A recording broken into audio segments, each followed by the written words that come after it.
A woman slides a warning across a bar to the city's most dangerous man, and in one moment, her invisible life shatters forever. You think you know how this ends. You don't. What happens when the ghost who sees everything gets seen by the one person she should have stayed hidden from? When silence is survival and she chooses defiance? This isn't a love story. It's a war. And by the time you realize what's really happening, it'll be too late to look away. Stay until the end. Drop a like. Comment your city so I can see how far this story travels. Now let me show you how it started.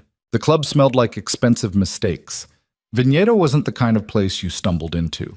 You got invited, vetted, or you didn't get in at all. The velvet ropes outside were theater. The real filter happened 3 layers deep, where men in tailored suits whispered into earpieces and faces got run through databases before you ever saw the bar. Alara Vance had worked there for 2 years and nobody knew her name. That was the point. She moved behind the mahogany like water, precise and unremarkable. Her hands mixing drinks she'd memorized the recipes for months ago. Vodka tonic, bourbon neat, champagne for the women who wanted to look occupied. She didn't make conversation, didn't smile unless it was required, didn't ask questions. The bartender who kept her head down and her mouth shut wasn't memorable, and in a place like Vigneto, invisible meant safe. The music throbbed low and constant, a bass line you felt in your ribs more than heard. Around her, the city's worst people pretended to be its best. Lawyers who'd buried evidence, businessmen who'd buried bodies, politicians who smiled at cameras and signed deals in blood after hours. They came here because Vigneto was neutral ground, a church for sinners who didn't believe in redemption. Alara believed in one thing: don't get involved. She wiped down the counter, her eyes tracking the room in fragments. A congressman arguing too loudly near the booth by the window. A woman in a silver dress laughing with her hand on someone else's husband. A server weaving through the crowd with a tray of something that cost more than Alara made in a week. Normal. Controlled chaos. Nothing she hadn't seen before. Then the energy shifted. It wasn't loud. It wasn't obvious. But the room inhaled and didn't exhale. The kind of collective tension that meant someone important had arrived. Conversations didn't stop. They got quieter, sharper. Eyes flicked toward the entrance and then away, fast, like looking too long might burn. Alara's hand stilled on the glass she was drying. Lorenzo Volkov walked in like gravity bent toward him.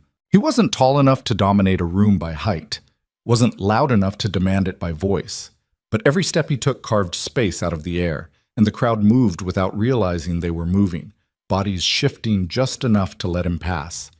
He wore black, suit, shirt, no tie, and the lack of color made him sharper somehow, like he'd been cut out of the world and pasted back in at higher contrast. 2 men flanked him. One was broad-shouldered, built like a wall. The other was lean, watchful, his hand resting too casually near his jacket. Alara didn't need to see the guns to know they were there. Volkov's face was all edges. Sharp jaw, dark eyes that didn't blink as often as they should. A scar, faint and old, traced the line of his left cheekbone, a reminder that he'd bled before and survived it. He wasn't handsome the way actors were handsome. He was handsome the way knives were handsome, functional, dangerous. He moved through the club without looking at anyone directly, but Alara could feel him cataloging everything. Who was here? Who wasn't? Who looked nervous? This was his city. These people were his assets, his enemies, his leverage. Vigneto wasn't neutral ground. It was his hunting ground. And he was heading toward the bar. Alara's pulse kicked up, just once before she buried it. She set the glass down, picked up another, kept her face blank. She'd served men like him before, men who treated silence like weakness and eye contact like invitation. The trick was to be competent and forgettable. Pour the drink, take the money, disappear. Volkov sat, not at the end of this bar where most of the power players liked to hold court, not in the center where he'd be surrounded. He chose the middle left, a position that let him see the entrance, the back hall, and the private booths all at once. Strategic. The 2 men with him stayed standing, bracketing him like parentheses. Alara approached, didn't wait for him to speak. "What are you drinking?" Her voice came out flat. Professional. No inflection. No personality. Exactly the way she'd trained it. Volkov's eyes lifted to hers. The world got very quiet. It wasn't that he looked at her. It was that he saw her. Most people looked past bartenders the way they looked past furniture, useful, interchangeable. Volkov's gaze landed on her face and stayed there, patient and unhurried, like he had all the time in the world to figure out what she was.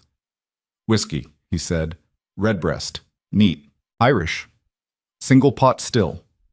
Expensive, but not the most expensive. A choice that said he knew quality but didn't need to prove it. Alara nodded once, turned, reached for the bottle on the top shelf and felt the weight of his attention on her back like a hand between her shoulder blades. She poured 2 fingers into a crystal glass, smooth and exact, no spillage, no hesitation. Set it in front of him without letting her fingers touch his. Volkov didn't pick it up. He leaned back slightly, one hand resting on the bar, the other loose in his lap. Waiting. For what? Alara didn't know. She didn't care. She stepped back, ready to move to the next customer, when the side door opened and a man walked in. He was young, mid-20s, wore a gray suit that didn't fit right, and a face that looked like it had been slapped too many times by life.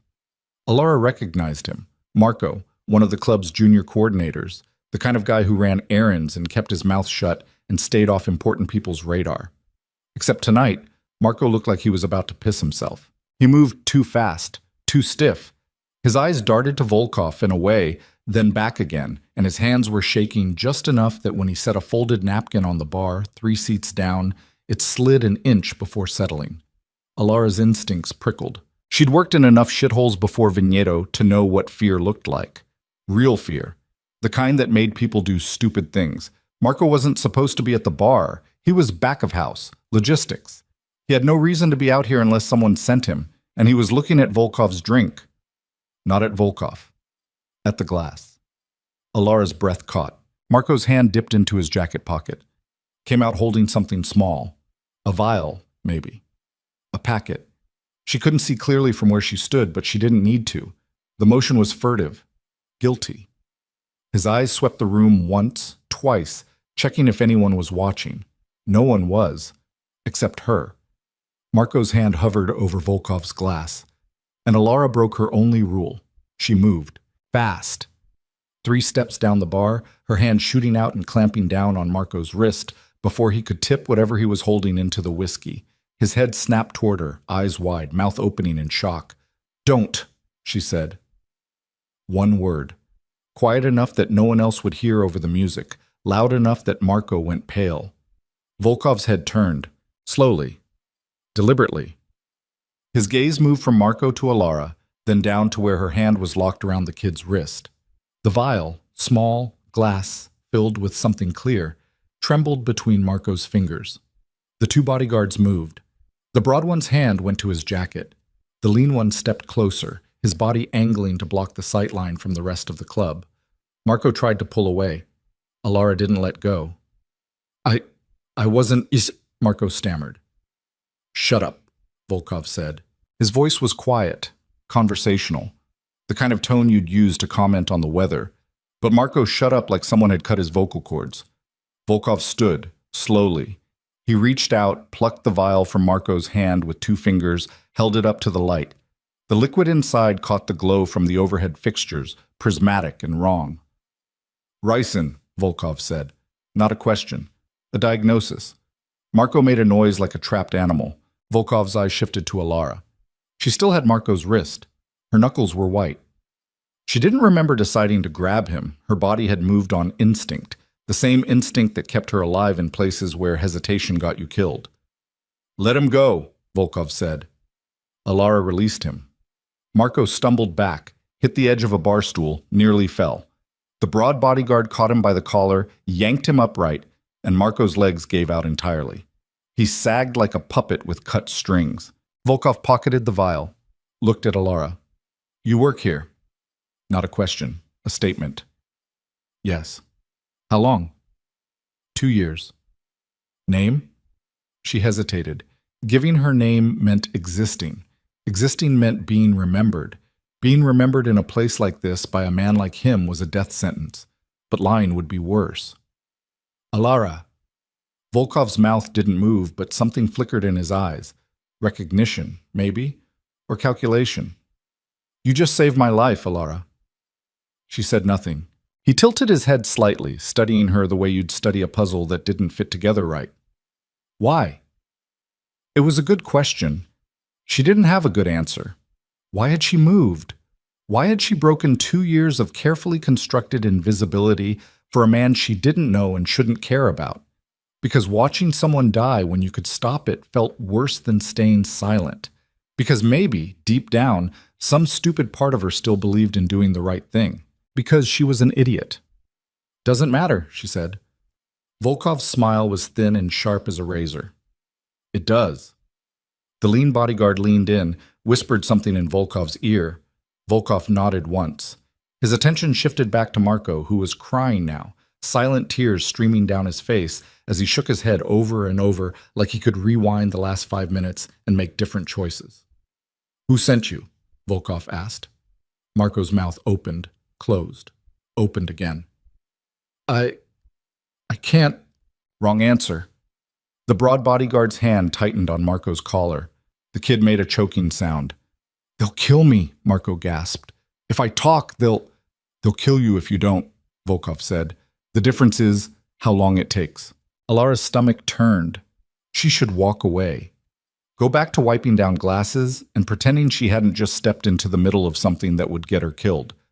But her feet didn't move. Her eyes stayed locked on Marco's face, watching him crumble in real time. Hawk, Marco whispered. Silas Hawk. He paid me. Said all I had to do was... His voice broke. I didn't want to. I swear I didn't... Volkov raised a hand. Marco went silent. Where is he? I don't know. I swear to God I don't know. He contacted me through a drop. I never met him, just messages, instructions, money. Volkov stared at him for a long moment. Then he turned to the lean bodyguard. Take him downstairs. Marco's eyes went huge. No, please, I told you everything. Downstairs, Volkov repeated. We'll finish this conversation somewhere quieter. The bodyguard dragged Marco toward the back hall. The kid thrashed once, uselessly, then went limp, sobbing as he disappeared through the door. The club kept moving around them. Music, laughter, clinking glasses. No one had noticed. Or if they had, they were smart enough to pretend they hadn't. Volkov turned back to Alara. She should have been scared. She was scared. But fear had teeth only if you fed it, and she'd learned a long time ago how to starve it into silence. You have a problem, Volkov said. I have several. His mouth twitched, almost a smile. You're visible now. She knew. God, she knew. The moment she'd grabbed Marco's wrist, she'd painted a target on her back. Anyone who wanted Volkov dead would want her dead too, either as a loose end or as leverage. She'd survived this long by being no one. Now she was someone who mattered to Lorenzo Volkov. I didn't ask for this, she said. No one ever does. He picked up the whiskey glass, studied it, set it back down without drinking. You're coming with me. Alara blinked. Excuse me? You're a witness, a liability. Until I know who Hawk is and how deep this goes, you're not safe here. His tone didn't change. Still calm, still conversational, like he was offering her a ride home instead of abducting her. You can walk out with me now, or my people will carry you. Your choice. That's not a choice. No, Volkov agreed. It's not. The broad bodyguard reappeared from the back hall, wiping his hands on a cloth. He looked at Volkov. Volkov nodded toward Alara. She's coming. Alara's heart slammed against her ribs. She looked around the club, at the faces that didn't look back, at the exits she'd memorized on her first day but couldn't reach now without getting stopped. She could scream, she could run, she could fight. All of those options ended the same way. Volkov stepped closer. Not touching her, not threatening. Just close enough that she could see the faint scar on his cheek, the way his jaw tightened when he waited for an answer. I don't hurt people without reason, he said quietly. You saved my life. That means something. What does it mean? It means you're worth keeping alive. It wasn't reassuring. It wasn't meant to be.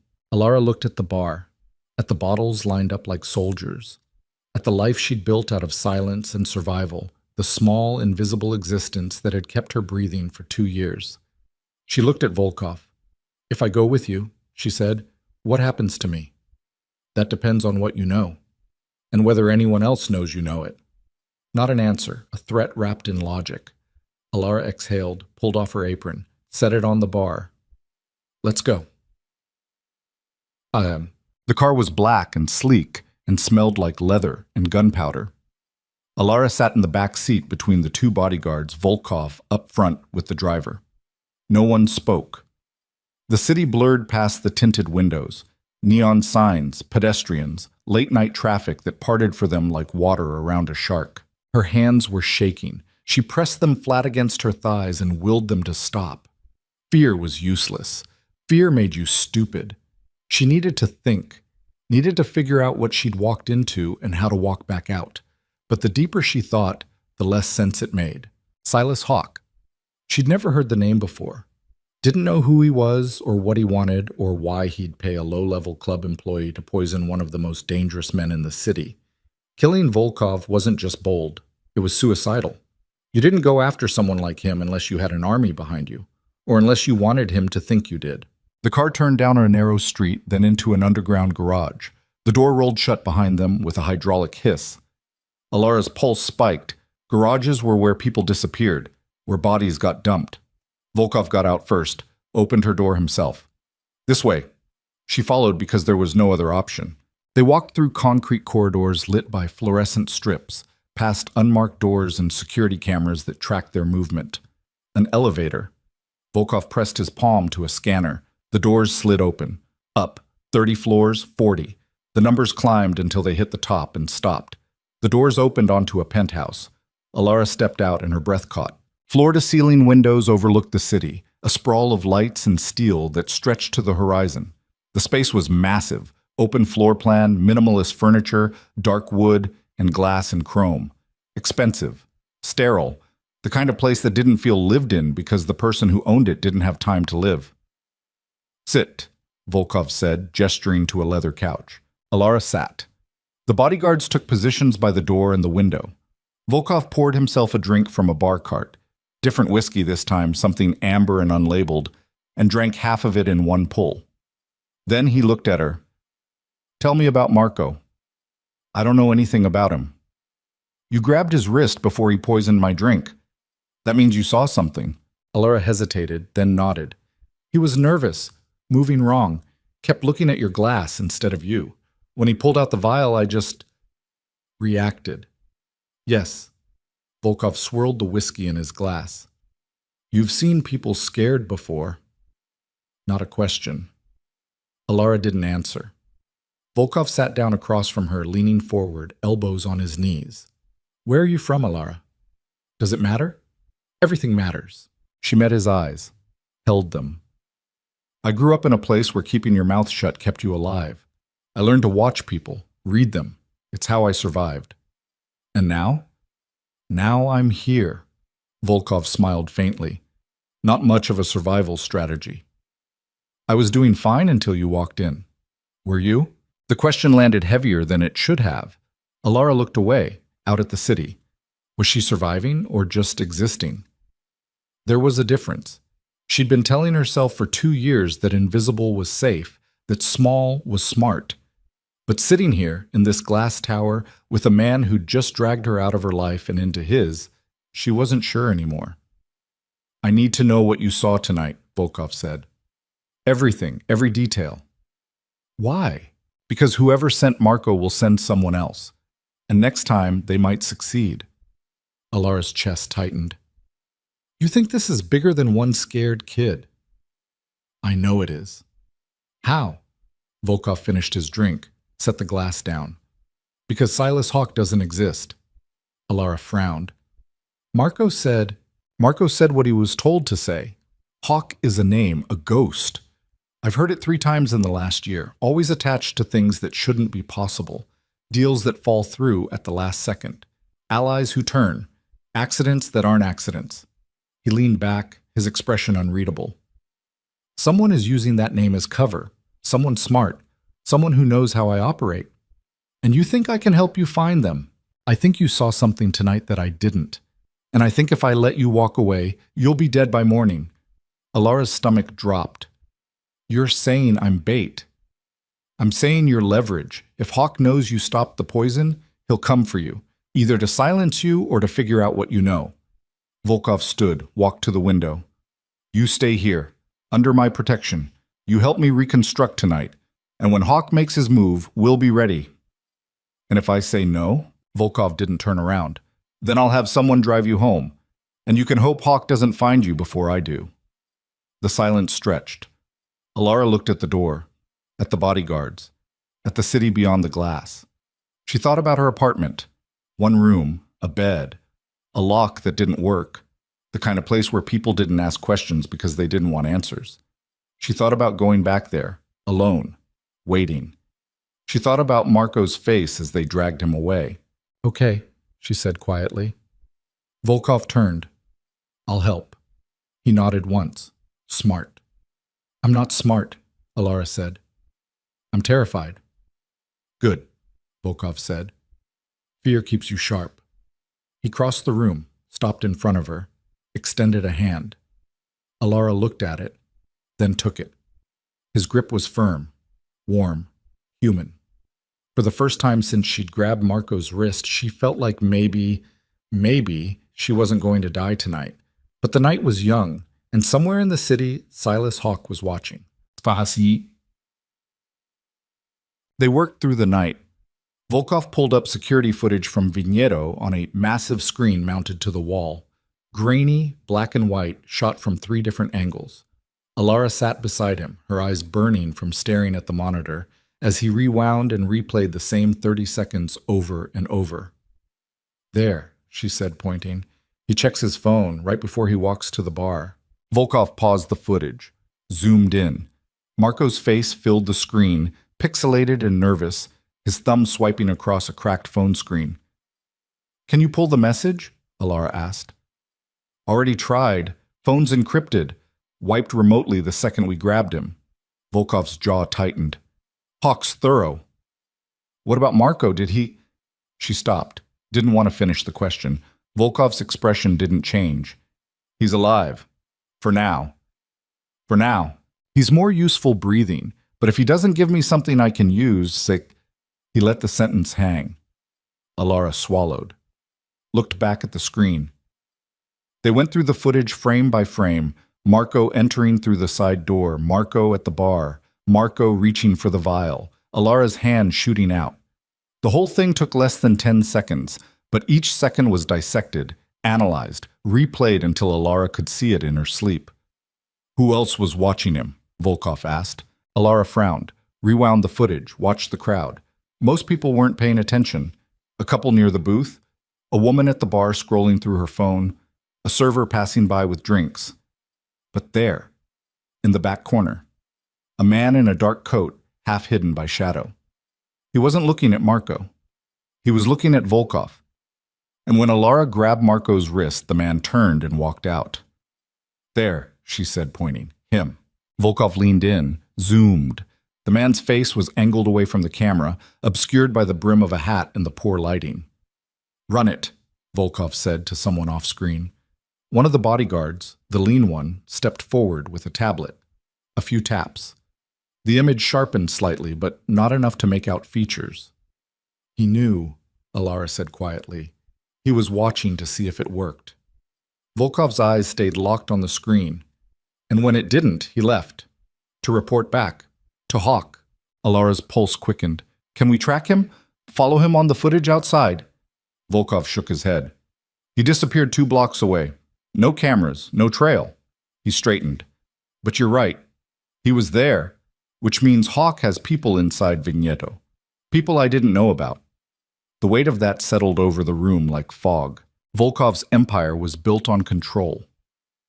Information. Knowing who worked for him, who worked against him, and who was stupid enough to try playing both sides. If Hawk had infiltrated Vigneto, one of Volkov's own territories, then the rot went deeper than one poisoned drink. How many people do you trust? Alara asked. Volkov looked at her. 3, and you're not one of them. Fair. He almost smiled. You're honest. That's rarer than you think. Or I'm just bad at lying. No. Volkov's gaze sharpened. You're good at surviving. That takes a different kind of intelligence. Alara didn't know what to say to that, so she said nothing. Volkov turned off the screen. The room dimmed. Outside, the sky was starting to lighten, a thin gray line bleeding along the horizon. "Get some sleep," he said. "We'll start again in a few hours." "Start what?" "Tearing apart everyone who was in that club tonight. Someone knows something, and I'm going to find out who." He walked toward the hallway, stopped, glanced back. "The bedroom's down the hall, second door on the right, bathroom's attached. Don't try to leave." "Wasn't planning on it." "Good." He left. Alara sat in the silence, staring at the dark screen, her reflection staring back. She looked small, tired, scared. She looked alive. For now, she stood, walked down the hall, found the bedroom. It was as stark as the rest of the penthouse. King-sized bed, white sheets, a window that overlooked the city. She locked the door out of habit, knowing it wouldn't stop anyone if they wanted in, but needing the illusion of control. She lay down on top of the covers, fully clothed, and closed her eyes. Sleep didn't come. Her mind replayed the night in fragments. Marco's shaking hands, the vial, Volkov's voice, the man in the dark coat, Silas Hawke, a name, a ghost. And now, whether she wanted it or not, Alara was part of the hunt. She stared at the ceiling and waited for dawn. Morning came with the sharp knock of knuckles on wood. Alara jerked awake, disoriented, her heart hammering. Sunlight streamed through the window, bright and unforgiving. She'd fallen asleep at some point without realizing it. "Up," a voice said from the other side of the door, the lean bodyguard. "Boss wants you." Alara sat up, ran a hand through her hair. "Give me 5 minutes." No response. Footsteps retreating. She stumbled into the bathroom, splashed cold water on her face, stared at herself in the mirror. Same face. Different life.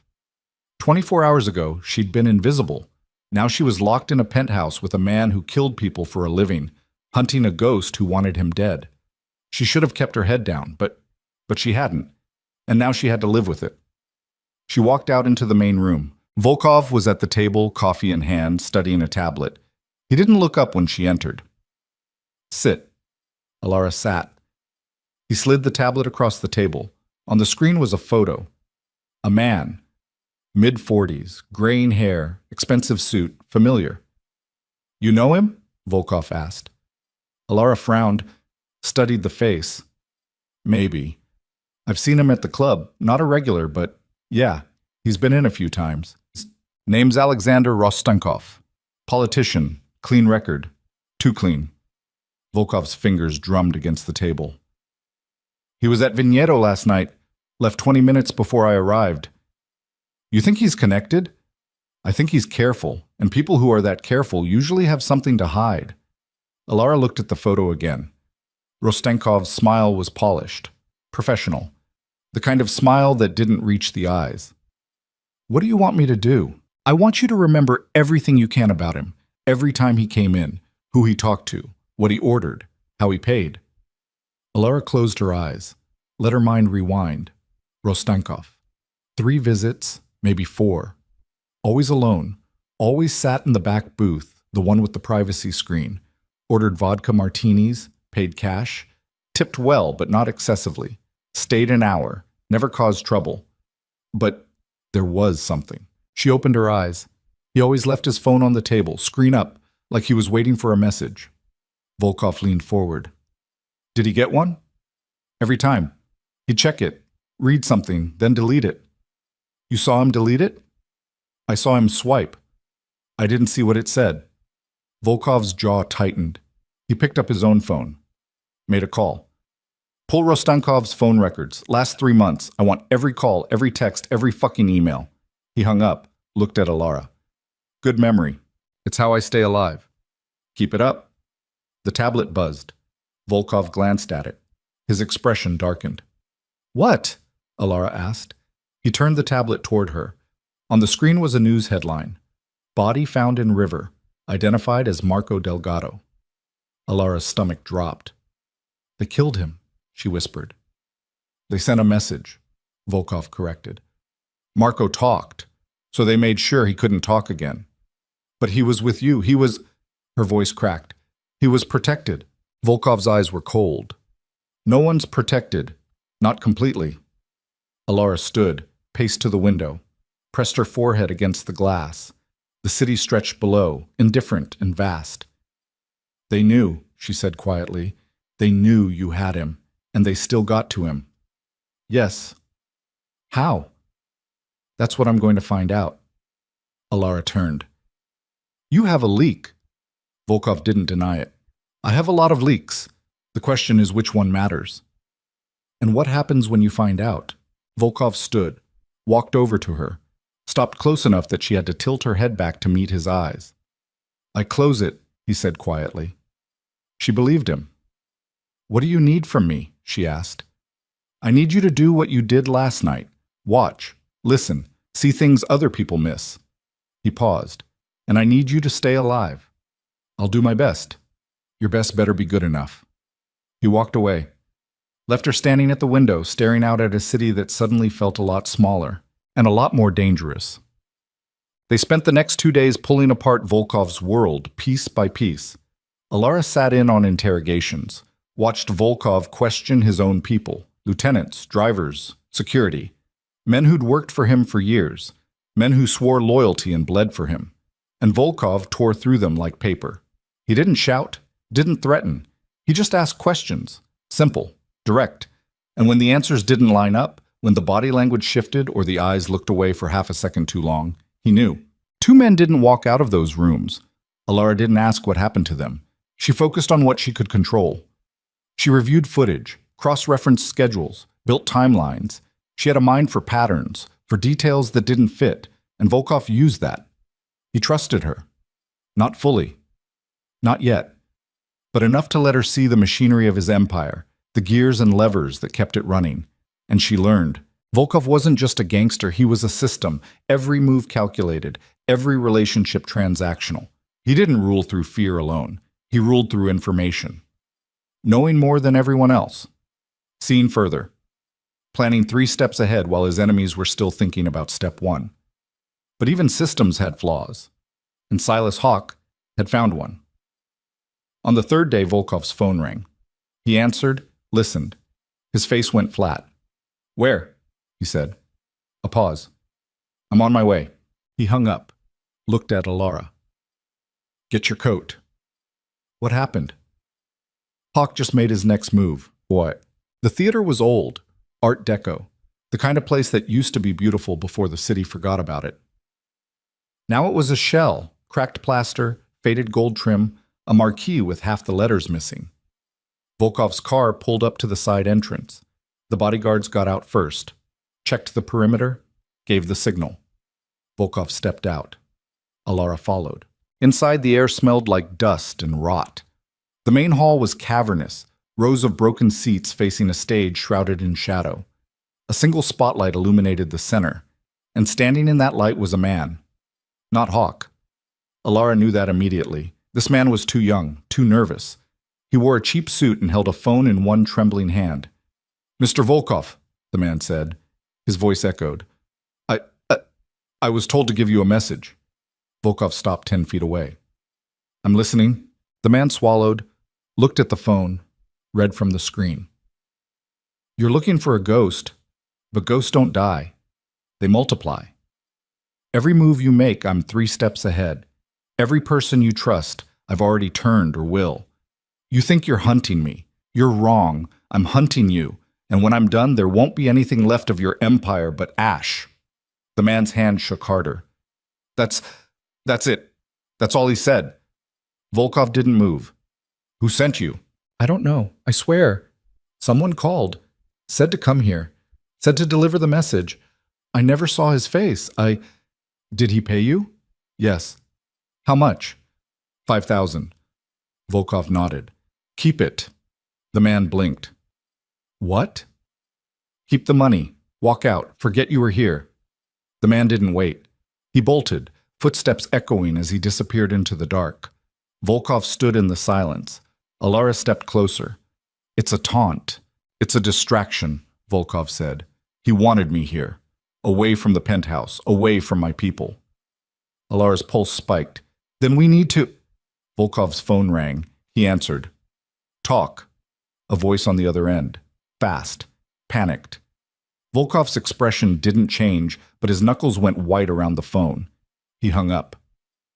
What? Alara asked. Volkov turned, started walking toward the exit. One of my warehouses just burned. Alara followed. Hawk? No. Volkov's voice was ice.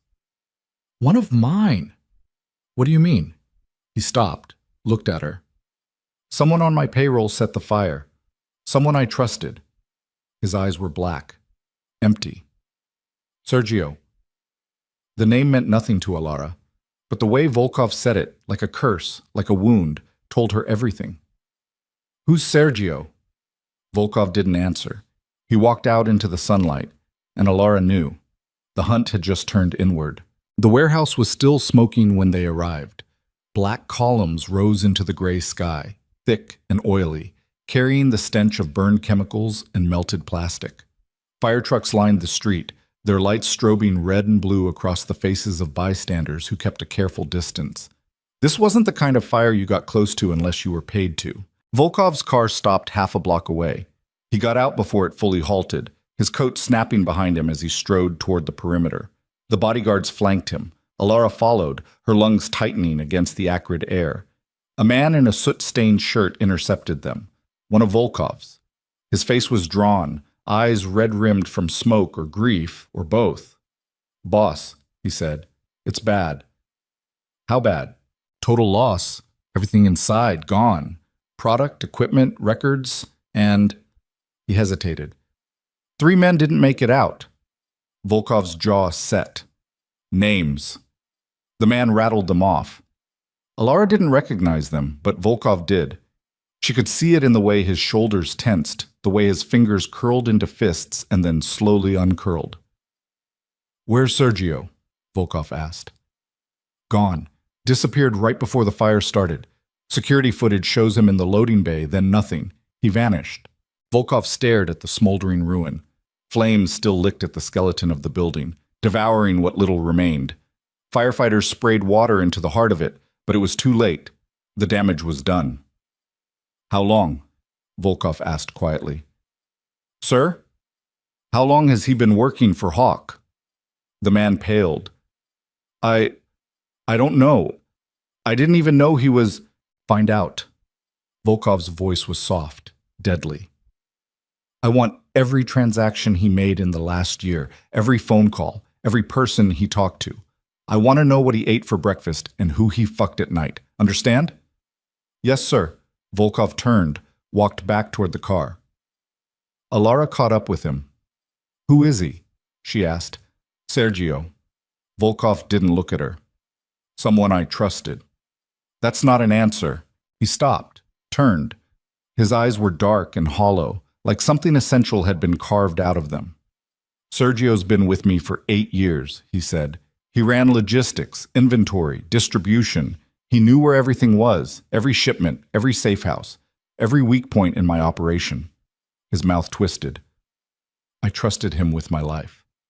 Alara's stomach sank. And now he's handed all of that to Hawk. Yes. Why? Money. Leverage. Fear. Does it matter? Volkov's voice was flat. He made a choice, and now I'll make mine. He got back in the car. Alara stood there for a moment, staring at the fire, feeling the heat against her face. 3 men were dead, burned alive because someone they trusted had sold them out. And somewhere in this city, Sergio was counting his blood money and waiting for Volkov's world to collapse. She got in the car.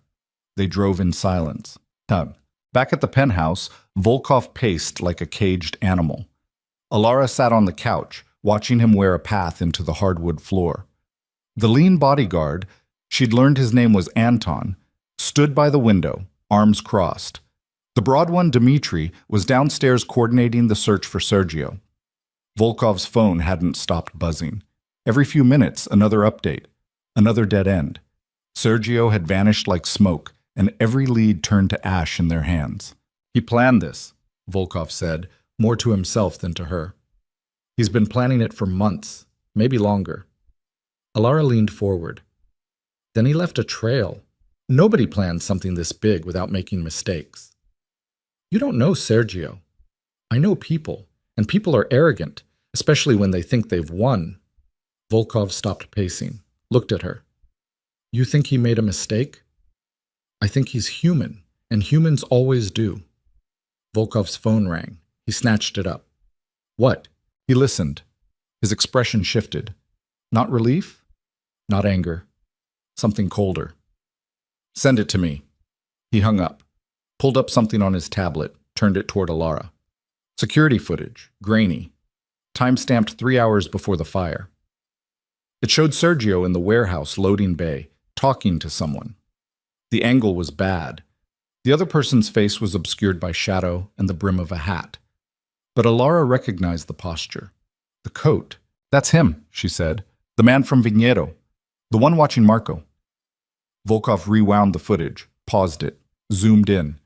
The man's hand was visible, extended toward Sergio. In his palm was something small, metallic. Sergio took it, pocketed it. What is that? Alara asked. Detonator, Volkov said. Remote trigger for the incendiary devices he planted. Alara's breath caught. Sergio set the fire himself, and this man gave him the tools to do it. Volkov's fingers tightened on the tablet, which means Hawk was there, 3 hours ago, in my warehouse. Can we track him from there? Already tried. He disappears 2 blocks away, same as before. Volkov set the tablet down. But now we know what he looks like. Posture, build, movement pattern. It's not much, but it's something. Anton stepped forward. Boss, we've got Rostankov's phone records. Volkov's head snapped up. And 3 calls to an unlisted number in the last month. Short. Less than a minute each. Always late at night. Trace it. Already did. Burner phone. Triangulated to different locations each time, but Anton hesitated. One of the locations was 2 blocks from the warehouse. Yesterday. The room went silent. Volkov's voice was a blade. Rostankov. Alara's pulse quickened. You think he's working with Hawk? I think he's neck deep in this. Volkov grabbed his coat. Anton, get the car. We're paying the councilman a visit. Now? Alara said. It's the middle of the night. Volkov's smile was sharp and cruel. Exactly. Oh, Rostankov lived in a brownstone on the east side, the kind of neighborhood where money whispered instead of shouted, tree-lined streets, wrought iron fences, security cameras disguised as porch lights. Volkov's car pulled up across the street, killed the engine. The darkness swallowed them whole. Wait here, Volkov said to Alara. Like hell. He looked at her. This isn't a conversation. This is an interrogation, and it's going to get ugly. I've seen ugly. Not like this. Alara held his gaze. You brought me into this. You said I see things other people miss, so let me see. Volkov studied her for a long moment, then nodded once. Stay behind me. Don't talk unless I tell you to. They got out. Anton picked the lock on the front door with practiced efficiency. No alarms. Rostankov was either arrogant or stupid, probably both. Inside, the house was dark. Expensive furniture, hardwood floors, framed photos of Rostankov shaking hands with people who mattered. A life built on appearances. Volkov moved through the house like a shadow. Alara followed, her heart hammering against her ribs. Every creak of the floorboard sounded like a gunshot. They found Rostankov in the bedroom. He was asleep, alone, one arm thrown over his face, snoring softly. Volkov walked over, pressed the barrel of a gun against Rostankov's temple. Rostankov's eyes shot open. Don't move, Volkov said quietly. Don't scream. Don't even breathe too loud. Rostankov went rigid. His eyes darted to Volkov's face, then to the gun, then back. Volkov, he whispered. What is this? A reckoning. Volkov stepped back slightly, keeping the gun trained. Sit up, slowly. Rostankov obeyed. He was wearing silk pajamas, his hair mussed, his face pale with fear. He looked smaller than he did in his photos. More human. I haven't done anything, Rostankov stammered. You've done plenty. Volkov gestured with the gun. Who's Silas Hawk? Rostankov's face went blank.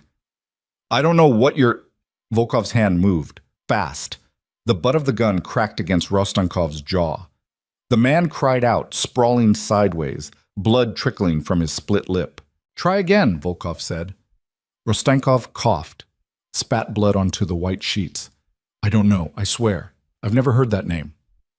You called a burner phone 3 times last month. That phone was tracked near my warehouse yesterday, right before it burned. Volkov leaned closer. So either you're working with Hawk, or you're working with someone who is. Either way, you're lying. Rostankov's hands trembled. It's not what you think. Then explain it to me. Rostankov looked at Alara, at Anton, at the gun. His shoulders sagged. I was being blackmailed, he said quietly. Volkov didn't lower the gun. By who? I don't know. A man.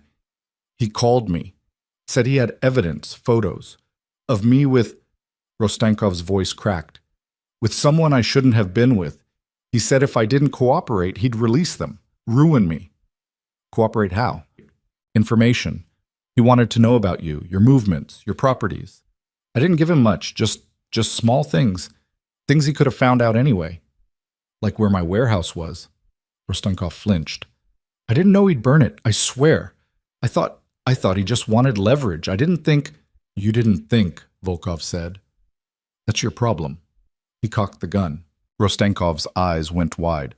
Wait, I can help you. I can identify him. The man who called me. If you show me a picture, You never saw his face. No, but his voice, I'd recognize his voice.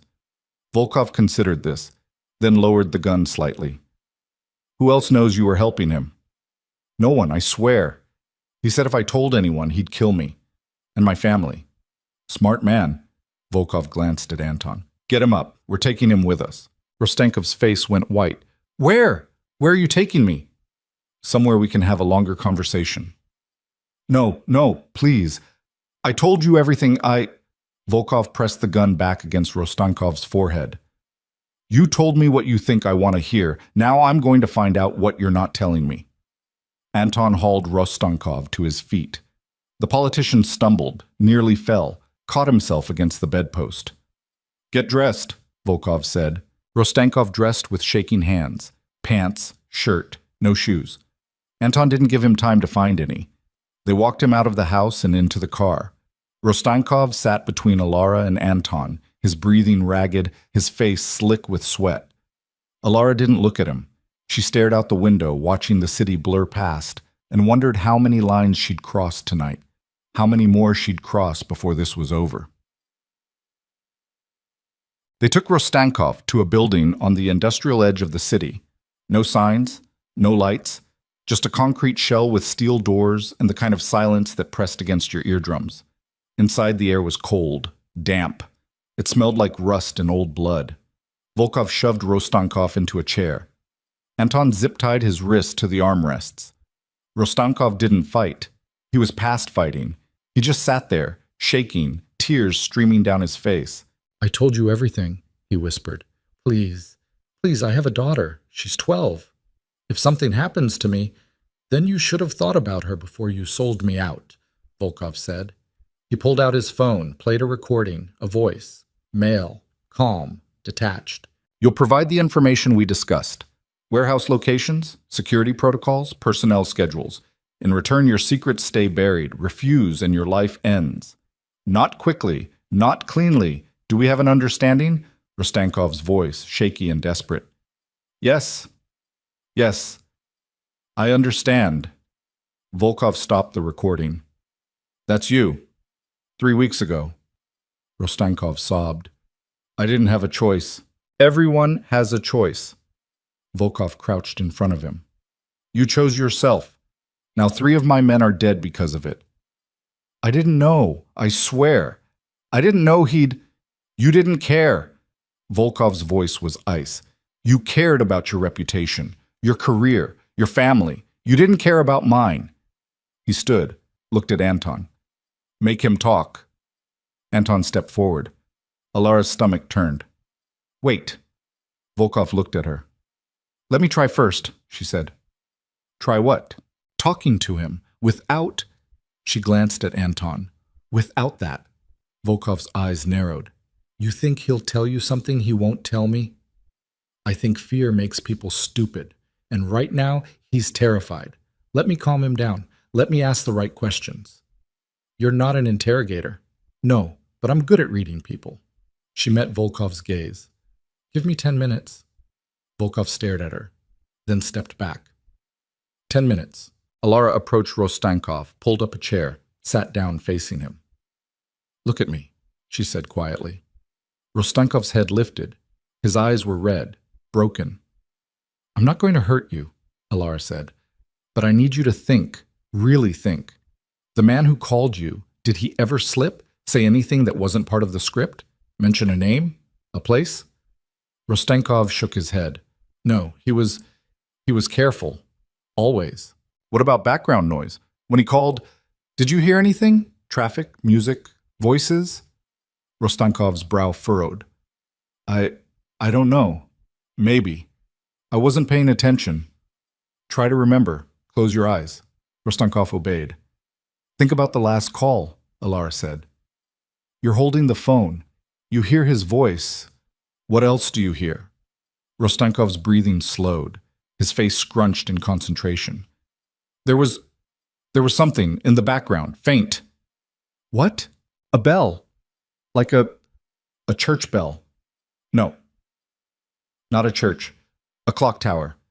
Ringing the hour. Alara's pulse quickened. How many chimes? 10, I think, or 11. It was late. Anything else? Water. I heard water, like a fountain. Or a river. Alara looked at Volkov. There's only one clock tower near running water in this city. Volkov's expression sharpened. The old district, near the bridge. That's where he was calling from. Volkov turned to Anton. Pull up a map.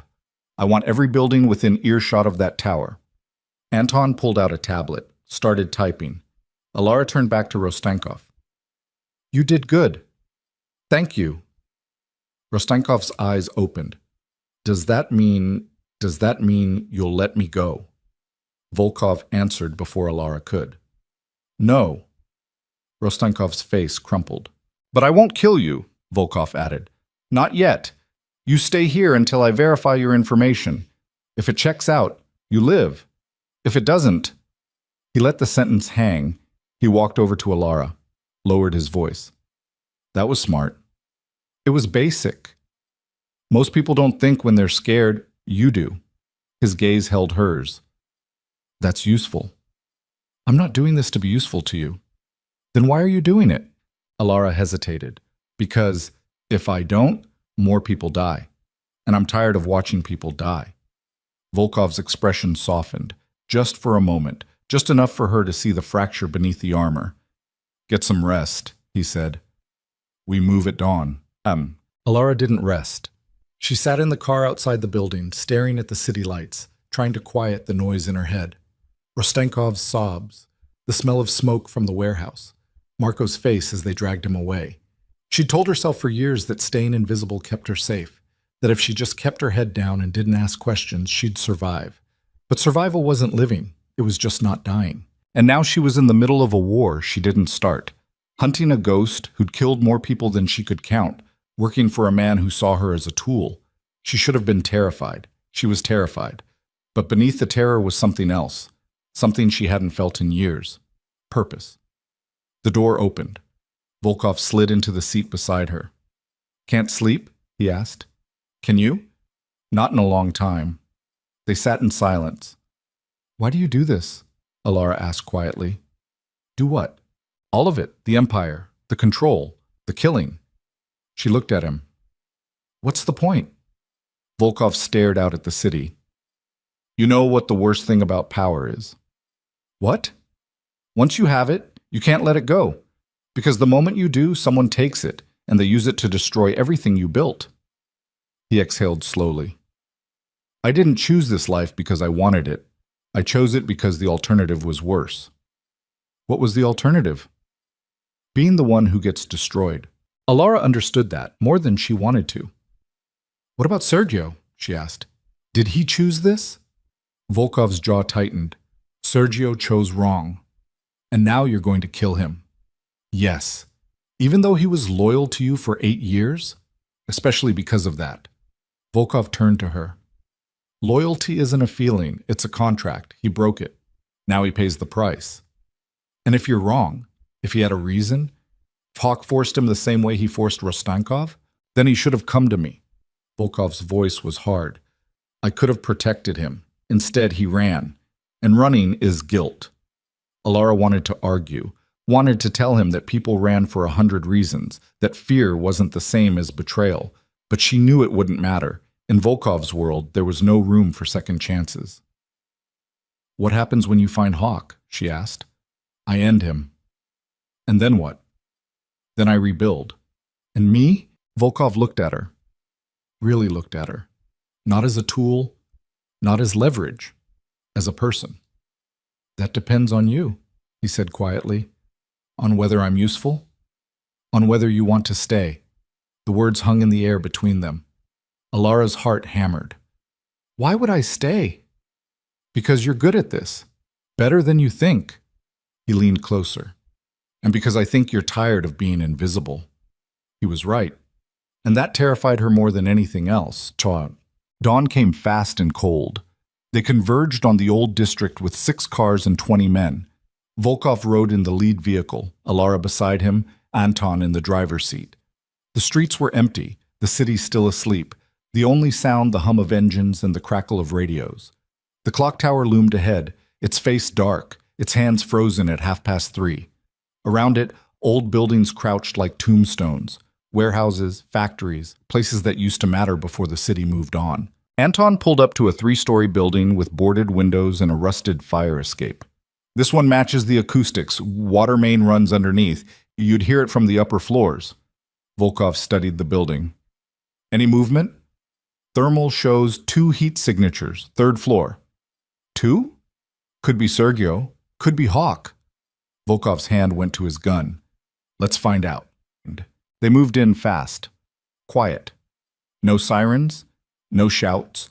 Just the soft crunch of boots on gravel and the click of safeties being released. The front door was unlocked. Inside, the building was gutted. No furniture, no lights, just exposed beams and graffiti-stained walls. The stairs groaned under their weight as they climbed. 2nd floor, clear. 3rd floor. Volkov signaled. The men fanned out. Alara stayed behind him, her breathing shallow, her hands clenched. A door at the end of the hall, closed. Volkov approached, pressed his ear to it, listened. Voices, muffled, arguing. He looked back at Anton, nodded. Anton kicked the door open. Inside, 2 men spun toward them. One was Sergio. He looked smaller than Alara expected, mid-30s, thinning hair, wide, panicked eyes. He held a duffel bag in one hand, and when he saw Volkov, he dropped it. The other man moved fast, too fast. He grabbed Sergio, yanked him backward, pressed a gun to his head. Don't, the man said. Alara's breath stopped. It was him. The man from the footage. The man in the dark coat. But it wasn't Hawk. She could see it in his posture, the desperation, the fear. This man wasn't orchestrating anything. He was following orders. Let him go, Volkov said. No. The man's voice shook. You let us walk, or I put a bullet in his brain. You do that, and you're dead before he hits the ground. Then we all die. Volkov's gun didn't waver. Works for me, Sergio whimpered. Please, please, Lorenzo, I didn't want this. They made me. They said they'd kill my sister. I had to... Shut up, the man hissed. Volkov's eyes never left the gunman. Where's Hawk? Fuck you. Wrong answer. Volkov fired. The bullet took the man in the shoulder. He screamed, staggered, his grip on Sergio loosening. Sergio lurched forward, and Anton grabbed him, yanked him away. The gunman hit the floor, clutching his shoulder, blood pooling beneath him. Volkov walked over, pressed his boot against the wound. The man screamed louder. Where's Hawk? Volkov repeated. The man gasped, sobbed. I don't know, I swear. I've never met him. He just... Just sends messages, tells us what to do. I don't know who he is. Volkov pressed harder. The gala, the man choked out. He's going to the gala, tomorrow night. That's all I know. That's all he told me. Volkov's expression didn't change. What gala? The mayor's fundraiser, City Hall. He said that's where it ends. Volkov stepped back, looked at Anton. Get him medical attention, then lock him up with Rostankov. Anton nodded, dragged the man out. Volkov turned to Sergio. Sergio was on his knees, hands up, tears streaming down his face. Lorenzo, he whispered. Please, I'm sorry. I'm so sorry. They had my sister. They were going to... Where is she now? Volkov asked. Sergio blinked. What? Your sister, where is she? I don't know. They said they'd let her go if I did what they wanted. Volkov crouched, looked Sergio in the eyes. They lied. Sergio's face went white. Your sister's been dead for 3 days, Volkov said quietly. They killed her the moment you agreed to work for them. You burned my warehouse for nothing. Sergio made a sound like a wounded animal. He doubled over, retching, his whole body shaking. Volkov stood. Take him downstairs. Dmitri hauled Sergio up. The man didn't resist. He was already gone, hollowed out, a shell. Alara watched him disappear down the stairs. Then she looked at Volkov. Was that true? About his sister? Volkov's face was unreadable. Does it matter? Yes. He turned to her. She's alive, living in Nebraska, doesn't even know Sergio's in trouble. Alara's chest tightened. You lied to him. I broke him. There's a difference. Is there? Volkov's eyes were cold. He betrayed me. Got 3 of my men killed. If he thinks his sister's dead, maybe he'll think twice before making another deal with the devil. Or maybe he'll put a bullet in his own head.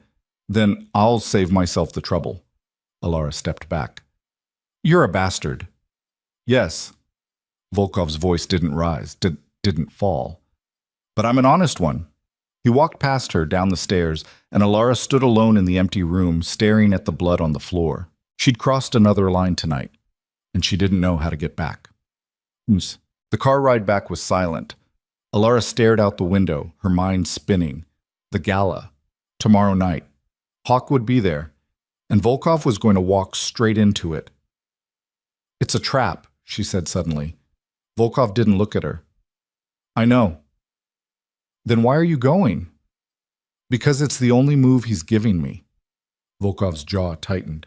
He wants me there, in public, surrounded by witnesses. He's planning something big. Then don't go. If I don't, he wins. He makes me look weak, makes my enemies bold. I can't afford that. You also can't afford to die. Volkov finally looked at her. I'm not planning to. Plans don't mean shit when someone's pointing a gun at your head. Then I'll point one back. Alara shook her head. You're insane. Probably. She laughed. It came out bitter. And you're dragging me into this. You dragged yourself in the moment you stopped that drink. He was right. She knew he was right. But knowing didn't make it easier. What do you need from me? She asked. Volkov studied her. I need you to come with me tomorrow night. Alara's eyes widened. To the gala? Yes. Why? Because Hawk knows my face, knows my people. But he doesn't know you. You can move through that crowd, watch, listen, see things I can't. You want me to be bait. I want you to be my eyes. Same thing. Volkov's expression softened, just slightly. I won't let anything happen to you. You can't promise that. No, but I'll die trying. The words landed heavier than they should have. Alara stared at him, at the scar on his cheek, at the exhaustion in his eyes, at the man who'd built an empire on blood and lies and somehow still believed he could protect one person who didn't belong in his world. Okay, she said quietly. Okay, I'll go. Volkov nodded. Thank you. Don't thank me yet. They spent the next 24 hours preparing. Volkov pulled every file, every contact, every piece of intelligence on the gala. Guest list, seating chart, security protocols, exits, blind spots. He studied it like a battlefield. Alara studied the people, faces, names, connections, who hated who owed who had secrets worth killing for. The gala wasn't just a fundraiser, it was a stage, and everyone on that stage had a role. She memorized them all. By the time night fell, she felt like she could navigate the room with her eyes closed. Volkov handed her a dress. Black. Simple. Elegant. "Put this on," he said. Alara raised an eyebrow. "Where did you get this?" "I have people." Creepy. Efficient. She went to change. When she emerged, Volkov was waiting in the main room, dressed in a tuxedo. He looked different, polished, dangerous in a new way. He looked at her. For a long moment, he didn't say anything. Then, "You clean up well." "So do you." They stood there, two people who didn't belong in fancy clothes, about to walk into a room full of sharks. "Ready?" Volkov asked. Alara's heart pounded. "No." "Good. Neither am I." He offered his arm. She took it, and together they walked into the fire. The gala was everything Alara expected, and worse. City Hall had been transformed into something out of a dream, or a nightmare, depending on your perspective.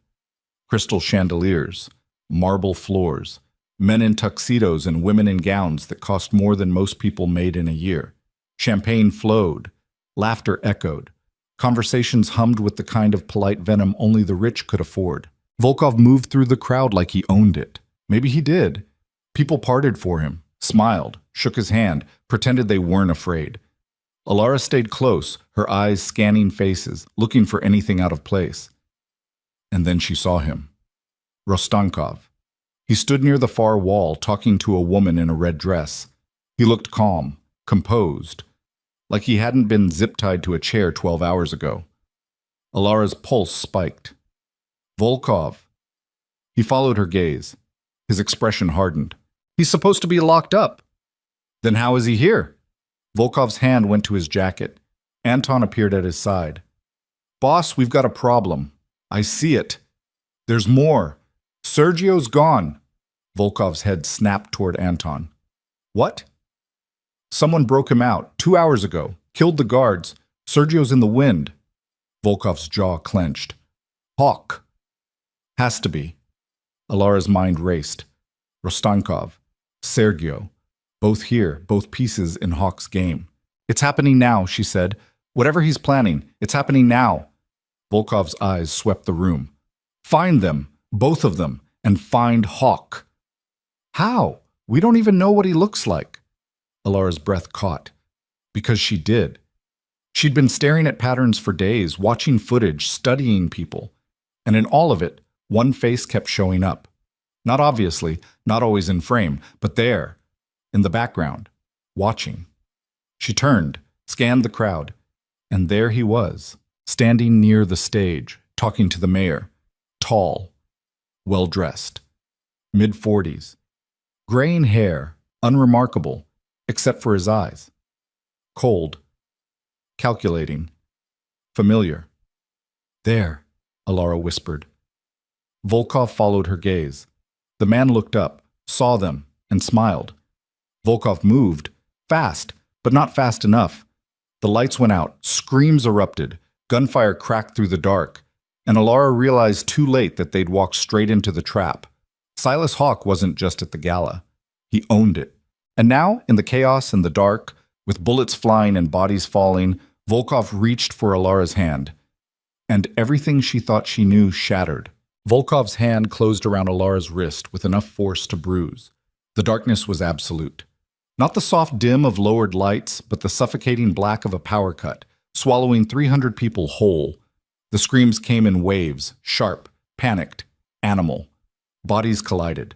Glass shattered. Someone fired again, the muzzle flash painting the chaos in strobe light fragments. "Stay down," Volkov hissed. He pulled her toward the floor. Alara's knees hit marble, the impact jarring up through her bones. Her dress tore. She didn't care. Around them, the gala had become a stampede. People ran without knowing where, trampled without seeing who. The air reeked of perfume and gunpowder and fear. Another shot. Closer this time. The bullet punched through a champagne fountain 2 feet from Alara's head. Crystal exploded. Liquid sprayed across her face, cold and sharp. Volkov moved. He dragged her behind a pillar, his body covering hers, one hand on her head forcing it down. His breath was hot against her ear. When the emergency lights come on, you run. Understand? Where? Anywhere but here. What about you? I'm ending this. The lights flickered. Emergency strips ignited along the baseboards, casting everything in sickly red. Shadows danced. Faces emerged, twisted with terror, slick with sweat. Alara's eyes adjusted, and she saw him. Hawk stood on the stage, calm, unhurried. He held no weapon, didn't need one. 2 men flanked him, rifles raised, scanning the crowd like wolves picking targets. Volkov saw him too. His hand went to his jacket, came out with the gun. Volkov, don't! He was already moving, fast, low, using the chaos as cover. Alara lost sight of him in the crush of bodies, then caught a flash of his jacket disappearing toward the stage. She started to follow. A hand grabbed her shoulder. She spun. Anton. His face was bleeding, a gash across his forehead dripping red into his eyes. We need to go, he said. Now. Volkov knows what he's doing. You don't. Move. He hauled her toward the side exit. Alara resisted, her heels skidding on the slick floor. She craned her neck, searching for Volkov in the red-lit nightmare. There. He was 10 feet from the stage, raising the gun. Hawk turned, looked directly at him, and smiled. It wasn't a taunt. It wasn't arrogance. It was recognition, like seeing an old friend. Volkov hesitated. Just for a second, just long enough. One of Hawk's men fired. The bullet caught Volkov in the shoulder. He spun, stumbled, hit the ground hard. The gun skittered away across the marble. Alara screamed. Anton's grip tightened. We have to go. No, we can't just... He's already dead if we stay. Move! He dragged her through the exit. The door slammed shut behind them, muffling the screams. They were in a service corridor now, concrete walls, fluorescent lights, the sound of their footsteps echoing too loud. Where are we going? Alara gasped. Anywhere but... The lights went out. Again. Complete darkness. Anton's hand disappeared from her arm. Anton? No answer. Alara's breathing filled her ears. Her heart slammed against her ribs.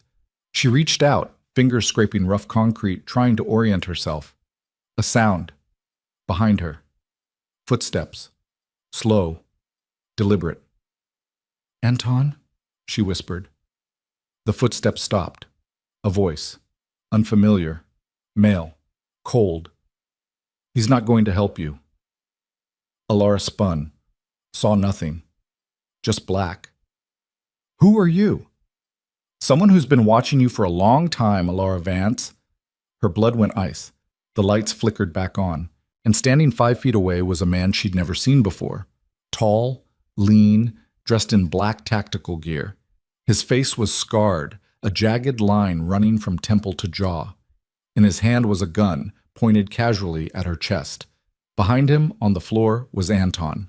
Not moving. Blood pooling beneath his head. Alara's stomach lurched. You killed him. He was in the way. The man tilted his head. You should run now. What? It's more fun if you run. Alara didn't think. She bolted. Down the corridor, left, right. No idea where she was going. Just away. Her heels slowed her down. She kicked them off, kept running barefoot. The concrete tore at her feet. She didn't care. Behind her, the man's footsteps echoed. Not running. Walking, like he had all the time in the world.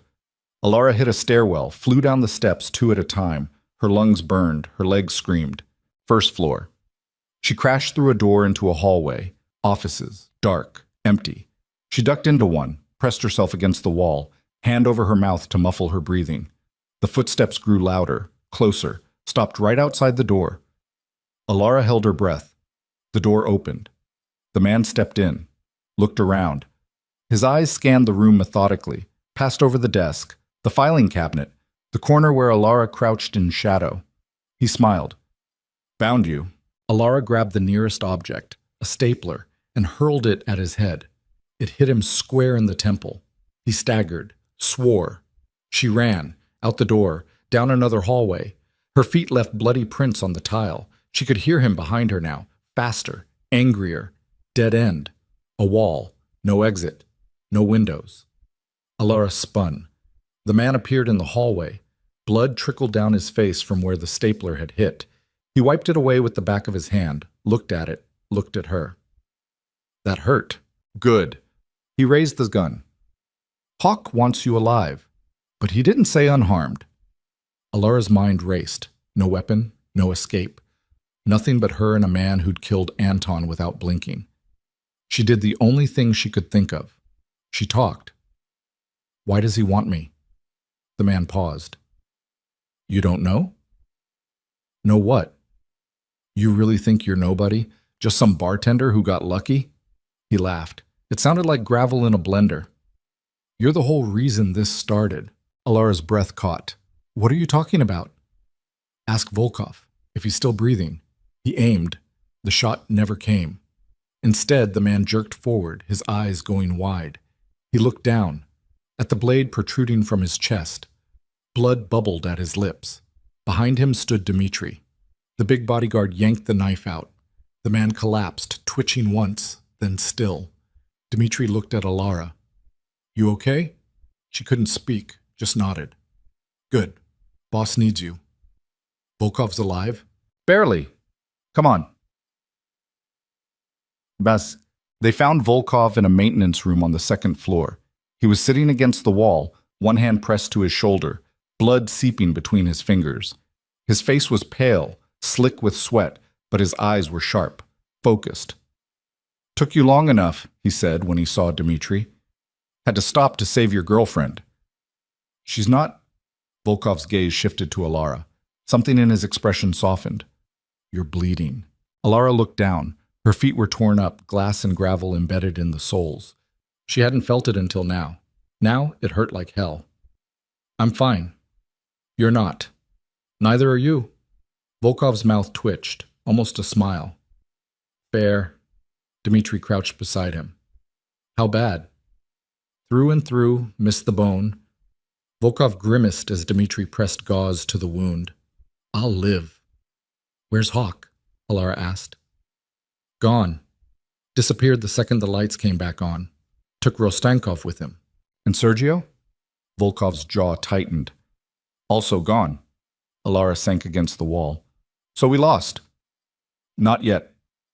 Volkov pulled out his phone with his good hand, typed something. I put a tracker on Rostankov before we took him the first time. Insurance. The phone beeped. A map appeared. A red dot, moving east. He's heading toward the docks, Volkov said. You can't go after him like this, Alara said. You're bleeding out. I've bled worse. That's not the point. Volkov met her eyes. The point is, if I don't end this tonight, Hawk wins. He takes everything. My territory, my people, my city. I don't get a second chance. Then let me go. Both Volkov and Dmitri stared at her. What? Dmitri said.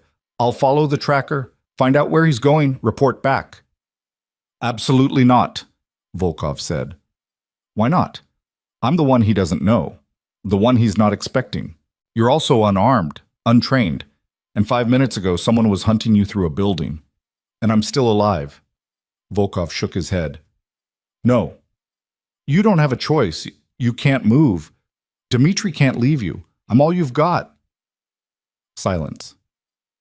Volkov stared at her, then at the phone, then back at her.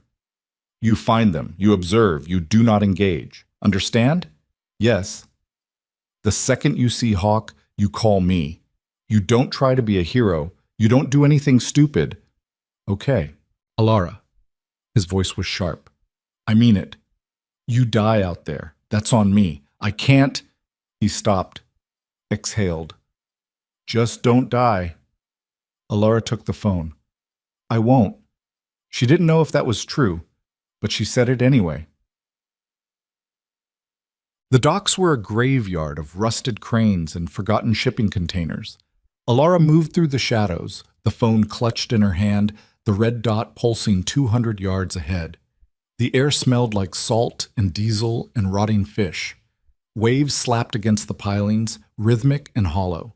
She'd stolen a jacket from a janitor's closet and a pair of boots that were 2 sizes too big. Her feet still hurt. She ignored it.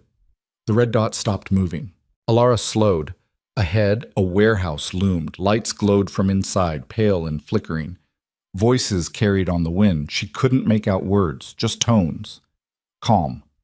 Controlled. She crept closer. Found a broken window. Peered through. Inside, the warehouse had been cleared out, empty except for a table in the center. Rostenkov sat at it, hands folded. Across from him sat Hawk. Up close, he looked even more ordinary. The kind of man you'd pass on the street and forget 5 seconds later. But the way he sat, spine straight, hands still, eyes unblinking, made Alara's skin crawl. Sergio stood off to the side. He looked broken, hollow. And then a 4th person entered the frame. Alara's breath stopped. It was Anton. Not dead. Not bleeding out in a hallway. Alive. Walking.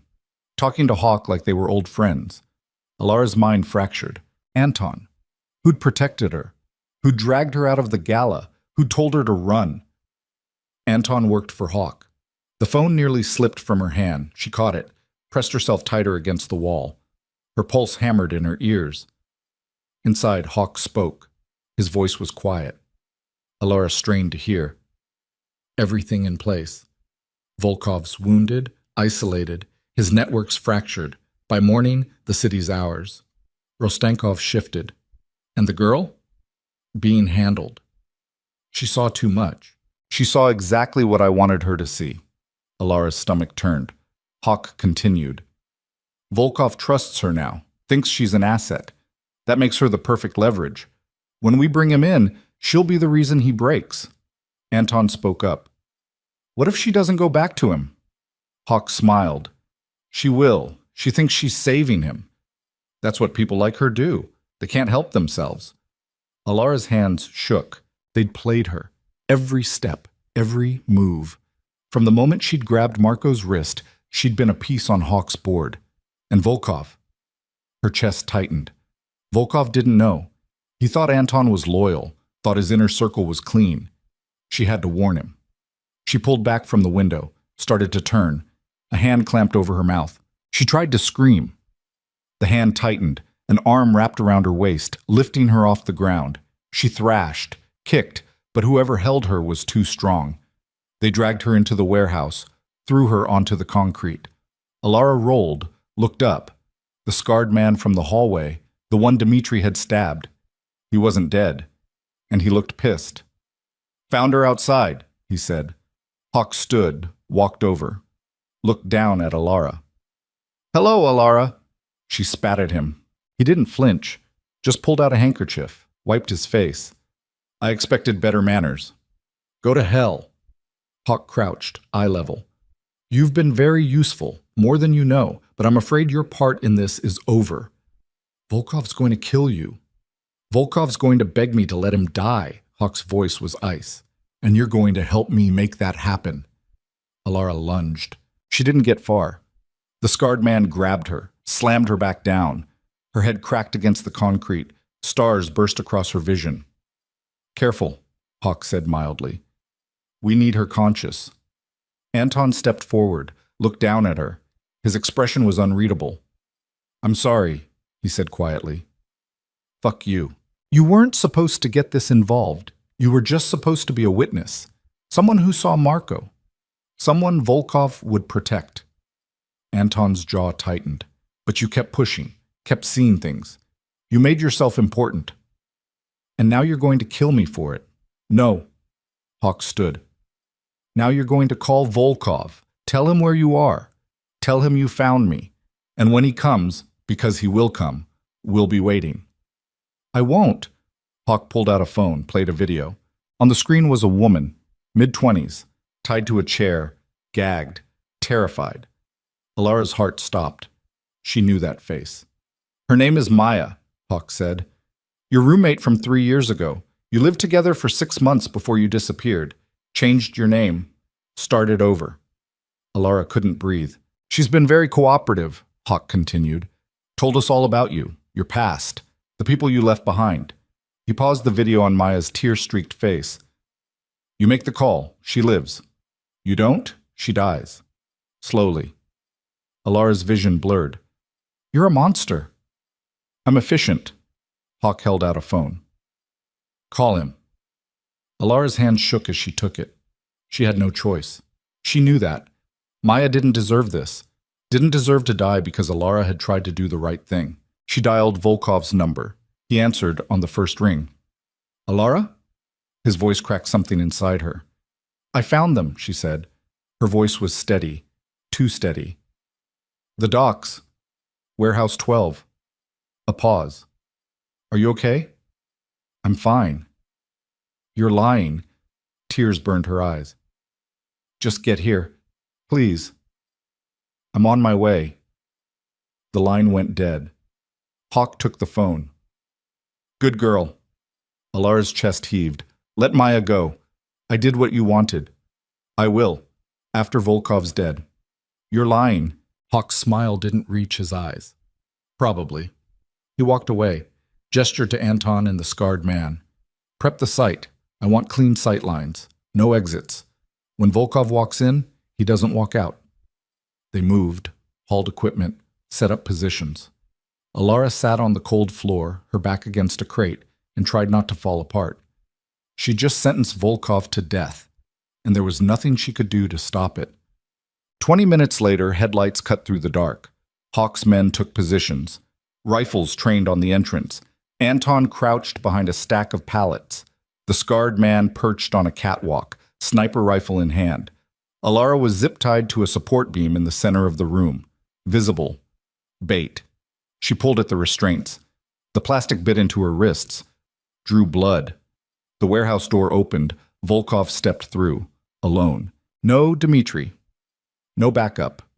Just him. One arm hanging limp, the other holding a gun. He looked like death. Pale. Shaking. But his eyes were clear. They locked onto Alara. Let her go, he said. Hawk stepped out of the shadows. Lorenzo, so glad you could make it. Volkov's gun swung toward him. 3 red dots appeared on Volkov's chest, laser sights. He froze. Drop it, Hawk said. Volkov hesitated. Drop it, or my men put 3 rounds through your heart before you pull the trigger. Volkov's jaw clenched. He dropped the gun. Hawk walked over, picked it up, studied it. This was your father's, wasn't it? Volkov said nothing. I remember him. He tried to kill me once. Didn't work out for him either. Where is she? Volkov's voice was hoarse. Where's Maya? Alara's head snapped up. You know about her? Volkov didn't look at her. I know everything about you, Alara. I knew before you ever walked into Vigneto. The world tilted. What? Hawk laughed. Oh, this is delicious. You didn't tell her, did you? Tell me what? Alara's voice cracked. Volkov finally looked at her, and in his eyes was something she'd never seen before. Guilt. I'm sorry, he said quietly. For what? Hawk answered for him. For using you, from the very beginning. Alara's breath stopped. You weren't random, Alara, Hawk continued. You were selected. Volkov's been tracking you for 2 years, ever since you witnessed a murder in San Diego and disappeared. No. The man you saw killed was one of mine, Hawk said. You were supposed to testify, but you ran, changed your name, hid. He smiled. Volkov found you, planted you at Vigneto, waited for the right moment to activate you. Alara's mind spun. That's not... He didn't... Marco wasn't there by accident, Hawk said. Volkov sent him. Told him to poison the drink. Told him you'd stop it. And when you did, you'd become exactly what Volkov needed. A witness. Someone he could claim to protect. Someone who'd trust him. Alara looked at Volkov. Tell me he's lying. Volkov's silence was answer enough. You used me. Yes. The word hit like a bullet. Why? Because I needed someone Hawk would underestimate. Someone who could get close without being suspected. You were perfect. Alara's hands balled into fists. I trusted you. I know. I thought, her voice broke. I thought you were protecting me. I was. That part was real. Nothing about this is real. She laughed. It sounded like breaking glass. I'm just another piece in your fucking game. Alara, don't. Tears streamed down her face. Don't say my name. Don't pretend you care. Volkov's expression cracked. I do care. That's the problem. Touching, Hawk said, but irrelevant. Anton, if you would. Anton stepped forward, raised his gun, pointed it at Volkov's head. I'm sorry, boss, Anton said, but you should have seen this coming. Volkov didn't look surprised, didn't look betrayed. He looked tired. How long? He asked. 3 years. That's a long con. Hawk pays better. He won't pay you at all when you're dead. Anton smiled. I'll take my chances. He pulled the trigger. Click. Nothing. Anton's face went white. He pulled again. Again. Nothing. Volkov's mouth curved. You think I'm stupid? I've known about you for 6 months. Every gun you've touched since then has been loaded with duds. Anton staggered back. Hawk's expression didn't change. Clever, but ultimately pointless. He gestured. The scarred man fired from the catwalk. The bullet hit Volkov in the leg. He went down hard, gasping. Alara screamed. Hawk walked over, stood above Volkov. You always were too arrogant for your own good. Volkov coughed. Blood flecked his lips. And you always talk too much. Any last words? Volkov looked at Alara. I'm sorry. For all of it. You deserved better. Then he looked back at Hawk. But you're still going to lose. Hawk frowned. How do you figure? Because I didn't come alone. The warehouse exploded. Not literally, but close. Doors burst open. Windows shattered. 20 men poured in. Volkov's men. Guns raised, shouting, firing. Chaos erupted. Hawk's men returned fire. Bodies dropped. Blood sprayed.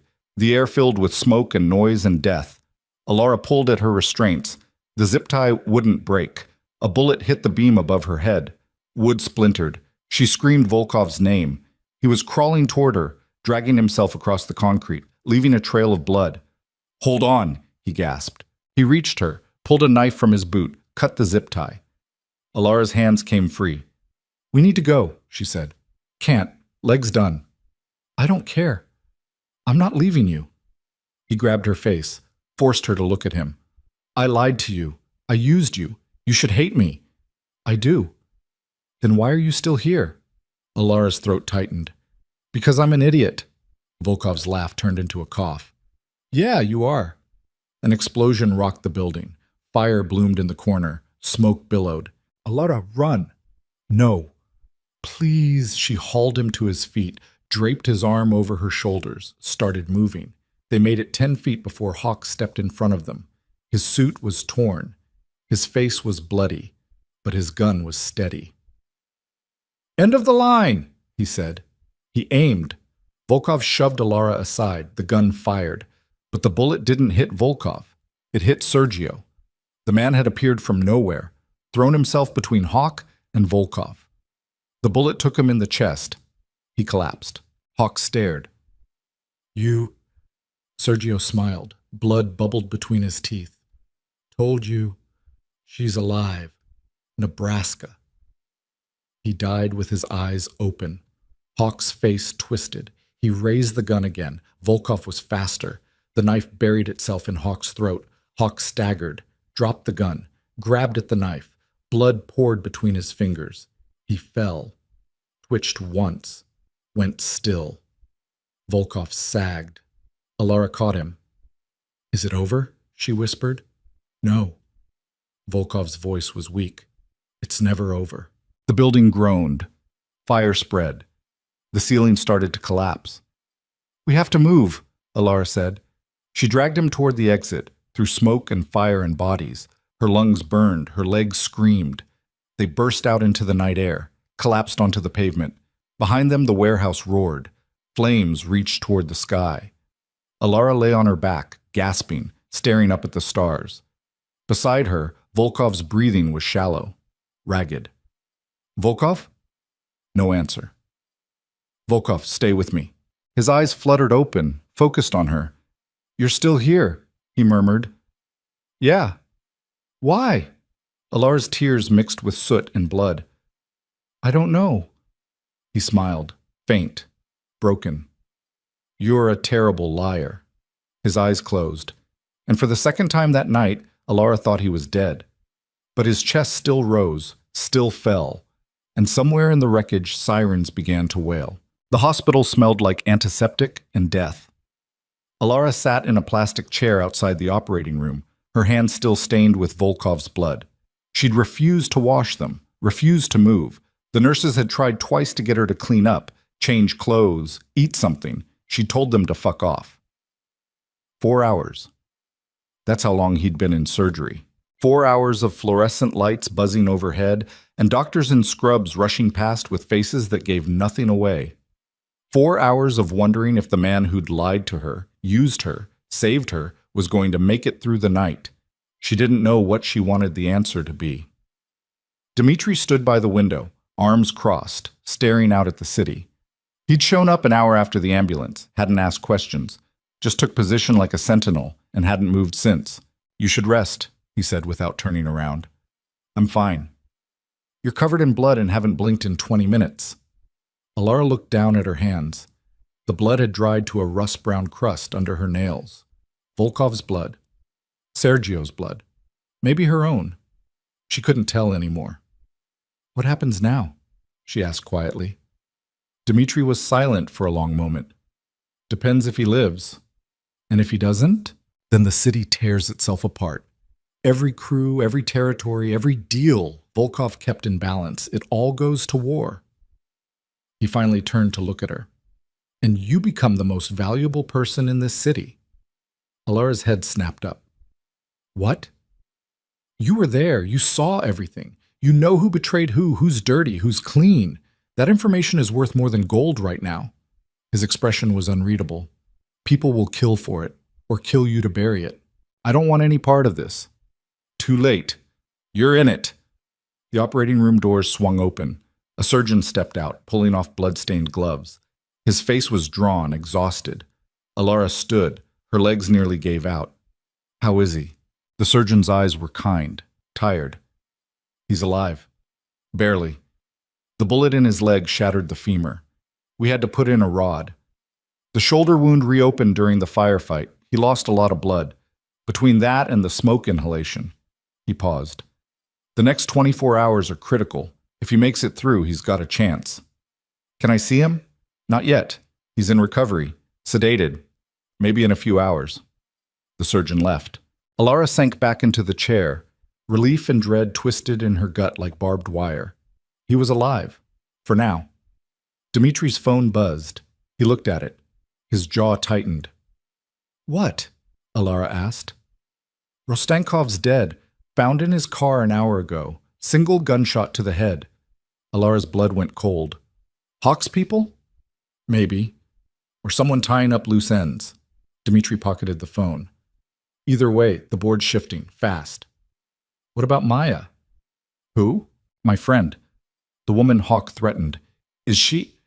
Already handled. Volkov had people on her the moment you made that call. She's safe. Doesn't even know she was in danger. Alara's throat tightened. Even bleeding out, even betrayed, Volkov had protected her, had made sure the one person she cared about stayed alive. She hated him for lying. She hated herself for still caring. I need air, she said. She walked out before Dmitri could stop her. The hospital roof was freezing. Alara stood at the edge, looking out over the city. Dawn was breaking, pink and gold bleeding across the skyline. Somewhere down there, people were waking up, going to work, living normal lives. She'd forgotten what normal felt like. Her phone buzzed. Unknown number. She almost didn't answer, but something made her press accept. Hello? Silence. Then breathing, steady, calm. A voice. Male. Familiar. You're a survivor, Alara Vance. I respect that. Her blood turned to ice. You're dead. I saw you die. Silas Hawk's laugh was soft, amused. You saw a body, not the same thing. Alara's hand shook. How? I've been doing this a long time. You think I walk into a fight without an exit strategy? His voice was smooth, unhurried. The man who died had my face, my build. Clever work, really. Even fooled Volkov. Where are you? Close. Always close. A pause. You did well tonight. Better than I expected. Volkov chose his weapon wisely. I'm not a weapon. Everyone's a weapon. The question is who's holding you. His tone shifted, darker. Volkov's finished. Even if he survives, his empire's fracturing. Anton wasn't the only one I turned. By tomorrow there won't be anything left of his organization but ashes. Then why call me? Because I'm offering you a choice. Hawk's voice dropped to something almost gentle. Walk away. Leave the city. Start over. I'll make sure no one comes after you. You'll be free. And if I don't? Then you stay in this world. And this world eats people like you alive. Alara's grip tightened on the phone. You killed people. Burned them alive. Tortured them. You think I'd trust anything you offer? I think you're smart enough to know when you're beaten. Hawk paused. You're not a criminal, Alara. You're not a killer. You're just someone who made one bad choice and got dragged into hell for it. I'm giving you a way out. Go to hell. Already there. Question is, are you coming with me or crawling back to Volkov? The line went dead. Alara stood there, staring at the phone, her heart hammering. Hawk was alive, and he'd just declared war. Threatened. When she got back to Volkov's room, he was awake. Barely. His eyes were half open, unfocused. Tubes ran from his arms. Machines beeped steadily beside him. He looked small in the hospital bed. Fragile, human. Alara pulled up a chair, sat. You look like shit, she said quietly. Volkov's mouth twitched. You should see the other guy. I did. He's alive. That got his attention. His eyes sharpened, focused on her. Hawk? Called me 10 minutes ago. Said the body we found was a decoy. Volkov's jaw clenched. He tried to sit up, gasped, fell back against the pillows. Don't, Alara said. You'll tear the stitches. Where is he? I don't know. He didn't say. What did he say? Alara hesitated. That you're finished. That your empire's collapsing. That I should walk away while I still can. Volkov stared at the ceiling. His breathing was ragged. He's right. About which part? All of it. He closed his eyes. Anton wasn't the only traitor. There are others. People I trusted. People who've been waiting for me to show weakness. His voice cracked. And now I have. So what do we do? Volkov's eyes opened, locked onto hers. We? You think I'm walking away after everything? You should. Probably. Alara leaned forward. But I'm not. Why? Because Hawk threatened someone I care about. Because he killed people who didn't deserve it. Because he's a monster, and someone needs to stop him. She paused. And because you're the only one who knows how. Volkov studied her face, looking for the lie, the crack. He didn't find one. I used you, he said quietly. Everything Hawk said was true. I tracked you down, planted you at Viñedo, set up Marco. I knew you'd stop the poisoning because that's who you are, someone who can't watch people die. His voice was raw. I'm not the hero in this story, Alara. I'm just another monster. I know. Then why? Because monsters like you can be pointed at monsters like him. She held his gaze. And because somewhere in all of this, you stopped pretending I was just a tool. You protected Maya.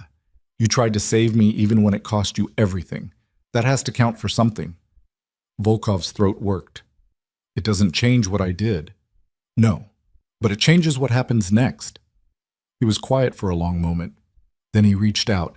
His hand found hers, squeezed once. You're insane. So are you. Good. His grip tightened. Because what I'm about to ask you to do is going to get us both killed. The plan was suicide. That's what Dmitri said when Volkov laid it out 3 hours later. They were in a private wing of the hospital now, guards posted at every entrance. Volkov had refused more painkillers, said he needed his head clear. He looked like hell, pale, sweating, shaking, but his mind was sharp as ever. Hawk's hosting a meeting tomorrow night, Volkov said. He pulled up a map on a tablet. Location's a penthouse downtown, the Meridian building, top floor. He's gathering what's left of my lieutenants, offering them deals. Territory in exchange for loyalty. How do you know this? Alara asked. Because 3 of them already told me. They're still loyal.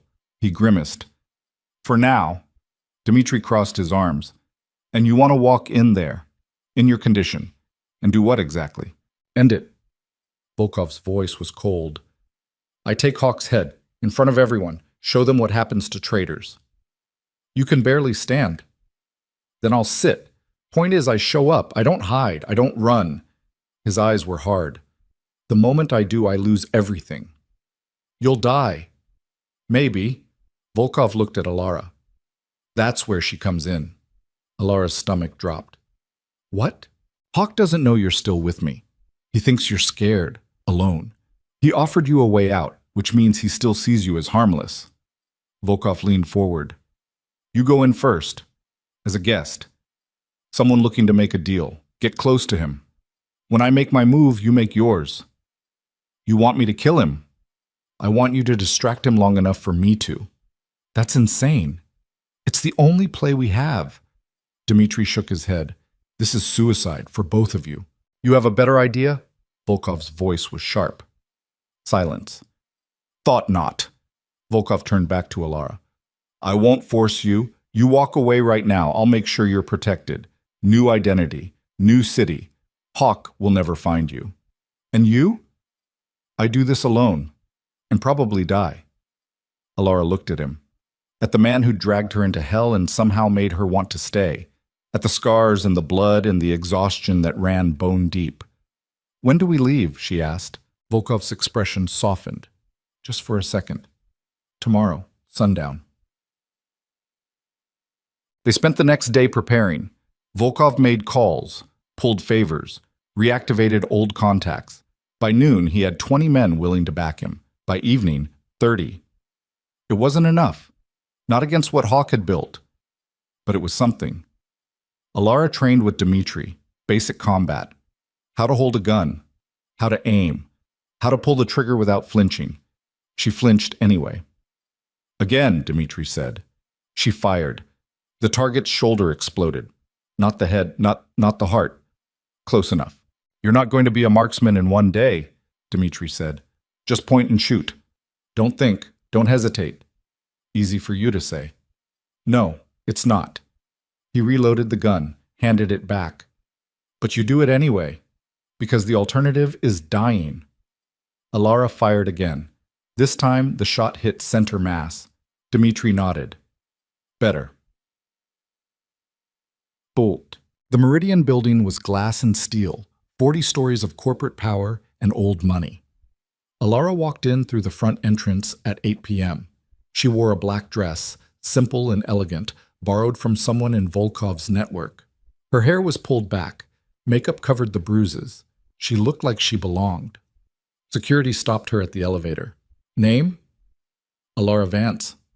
I'm here for the meeting. The guard checked a list, nodded. 40th floor. The elevator ride felt like falling. Her heart hammered. Her palms sweated. The gun tucked against her thigh felt like it weighed 1,000 pounds. The doors opened. The penthouse was stunning, floor-to-ceiling windows overlooking the city, leather furniture, a bar in the corner. 30 people milled around, drinks in hand, conversations humming. She recognized some of them. Volkov's lieutenants, or former lieutenants. And there, by the window, was Hawk. He looked exactly the same. Calm, controlled. He held a glass of scotch and talked to a man in an expensive suit, gesturing casually like they were discussing the weather. He saw her. Their eyes met. He smiled, walked over. Alara, I'm glad you came. Her throat was dry. You said I had a choice. And you chose wisely. He gestured to the room. Welcome to the future. Volkov's empire is dead. This is what rises from the ashes. And me? You're free, like I promised. He handed her a drink. To new beginnings. Alara took the glass. Didn't drink. Where's Volkov? Hawk's smile widened. Dead, if he's smart. Dying, if he's not. You sound disappointed. I am. I wanted to watch. Alara's fingers tightened on the glass. You really think it's over? I know it is. Hawk leaned closer. He lost the moment he trusted you. You were the crack in his armor, and I drove a knife right through it. The penthouse doors exploded open. Volkov walked in. He shouldn't have been walking, shouldn't have been standing, but there he was, leaning on a cane, Dmitri at his side, and behind them, 20 armed men. The room went silent. Hawk's smile didn't fade. Lorenzo, you look terrible. You look alive. Volkov's voice was steady, cold. Let's fix that. Guns came up. On both sides. 30 people pointing weapons at 30 others. Mexican standoff. Hawk raised a hand. Gentlemen, let's not be hasty. We're all reasonable people here. You burned my warehouse, killed my men, turned my own people against me. Volkov took a step forward. There's nothing reasonable about what happens next. Then let's talk. Hawk gestured to the room. You see these men? They were yours. Now they're mine. You're outnumbered, outgunned. Even if you kill me, you don't walk out of here alive. I don't care. Hawk's eyes narrowed. You should, because I have something you want. He snapped his fingers. A door opened. 2 men dragged someone out. Alara's breath stopped. Maya, bound, gagged, terrified. You said she was safe, Alara whispered. Volkov's face went white. She was. I had people. Your people work for me now, Hawk said. Surprise. He walked over to Maya, pressed a gun to her head. New deal, Lorenzo. You walk away, right now. Leave the city, never come back. And she lives. Volkov stared at Maya, then at Alara. Don't, Alara said. Don't you dare. She's innocent. So were the 3 men you lost in the warehouse. So was Marco. So was everyone Hawk killed to get here. Alara stepped forward. You walk away now. He wins. And he'll keep winning until there's nothing left. And if she dies, that's on me. It's on him. Alara's voice shook. Not you. Him. Hawk cocked the gun. Clock's ticking. Volkov closed his eyes, opened them. Let her go. That's not... Let her go, and I'll give you what you really want. Hawk's expression shifted, curious. Which is? Me. Alive. On my knees. Begging. Volkov's voice was flat, dead. You want to break me. You want the city to see Lorenzo Volkov broken. That's worth more than my death. Hawk considered this, then lowered the gun. You've got a deal. Volkov dropped the cane, sank to his knees. The room erupted. Shouts, gasps, guns wavering. Dmitri lunged forward. Boss, don't... Volkov raised a hand. Stand down. Dmitri froze. Hawk walked over, stood above Volkov, smiled down at him. Beg. Volkov looked up at him, and then he looked at Alara. Their eyes met. She saw the play, saw what he needed her to do. Hawk's attention was on Volkov. His gun was lowered, his guard was down. Alara moved, fast. She pulled the gun from her thigh, raised it, fired. The shot took Hawk in the chest. He staggered, looked down at the blood blooming across his white shirt, looked at Alara. You? She fired again, and again, and again, until the gun clicked empty. Hawk fell. The room exploded into chaos. Gunfire erupted. People scattered. Dmitri shoved Volkov behind cover. Alara hit the ground, her ears ringing. Bodies dropped. Blood sprayed. The penthouse became a war zone. And through it all, Alara crawled toward Maya, cut her bonds, ripped off the gag. Are you okay? Maya sobbed, nodded, clung to her. Get her out! Volkov shouted. Dmitri grabbed Maya, hauled her toward the exit. Alara turned, saw Hawk. He was still moving, still breathing, one hand pressed to his chest, the other reaching for a gun. Alara lunged, kicked the gun away, dropped onto him, pressed her hands against the wound, not to save him, to make sure he felt it. You lose, she whispered. Hawk's eyes met hers. Blood bubbled at his lips. No one wins this game. Maybe, but you're the one dying. Hawk's laugh was wet, broken. So are you. He grabbed her wrist, pulled her close, whispered something in her ear. Then his grip went slack.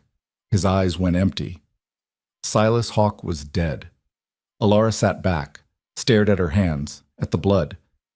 The gunfire stopped. The silence was deafening. Volkov limped over, looked down at Hawk's body, then at Alara. What did he say? Alara's voice was hollow. He said there's always another Hawk, always someone waiting to take the throne. Volkov was quiet. Then he offered her his hand. Not tonight. Alara took it, let him pull her to her feet. Around them, the penthouse was a graveyard. Bodies, smoke, shattered glass. Volkov's men stood over the survivors, guns trained, waiting for orders. Volkov looked at them, at the men who'd betrayed him, who'd sold him out for money or fear or power. Let them go, he said. Dmitri's head snapped toward him. What? You heard me. Let them go. Boss, they'll tell everyone what happened here tonight. They'll tell them Hawk is dead, that I'm still standing, that anyone who comes for me ends up like him. Volkov's voice was steel. Let them spread the word. Slowly the guns lowered, the survivors ran, and when they were gone, Volkov turned to Alara. You saved my life. Again. You saved mine first. We're even. No. Alara's voice was quiet. We're not even close. Volkov's expression softened. Then what are we? Alara looked at him. At the man who'd lied to her and used her and somehow, impossibly, become the only person in this world she trusted. I don't know, she said, but I guess we're about to find out. Sirens wailed in the distance. Volkov took her hand. Time to go. They walked out together, into the night, into whatever came next. And for the first time in her life, Alara wasn't invisible. She was seen, she was chosen, and she had absolutely no idea if that was salvation or damnation. But she was about to find the safe house was a concrete box 30 miles outside the city. No windows. One door. A single bulb hanging from the ceiling that flickered every few seconds like a dying heartbeat. Volkov sat on a metal chair, his leg elevated, his face gray with pain. Dmitri stood guard by the door. Maya huddled in the corner, wrapped in a blanket, her eyes hollow. Alara paced. She couldn't stop moving, couldn't stop seeing Hawk's face as the light left his eyes, couldn't stop hearing what he'd whispered. There's always another Hawk.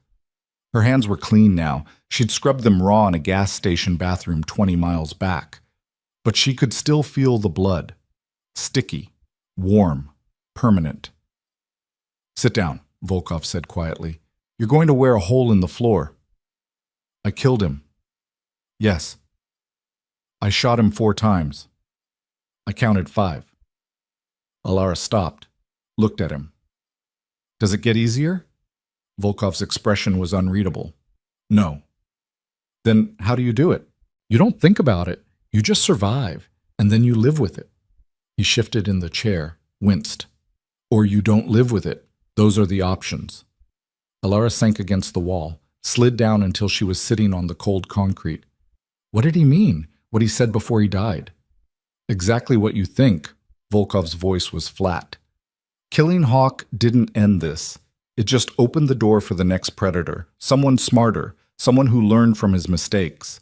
So it was all for nothing. No. Volkov leaned forward. It bought us time, proved we're still dangerous. That's worth something. Is it? He didn't answer. Maya spoke for the first time in hours. Her voice was small, broken. Why me? Everyone looked at her. Why did he take me? I don't even know you people. I haven't seen Alara in 3 years. Why did he think I mattered? Alara's chest tightened. Because I mattered to you, once, and that was enough. That's insane.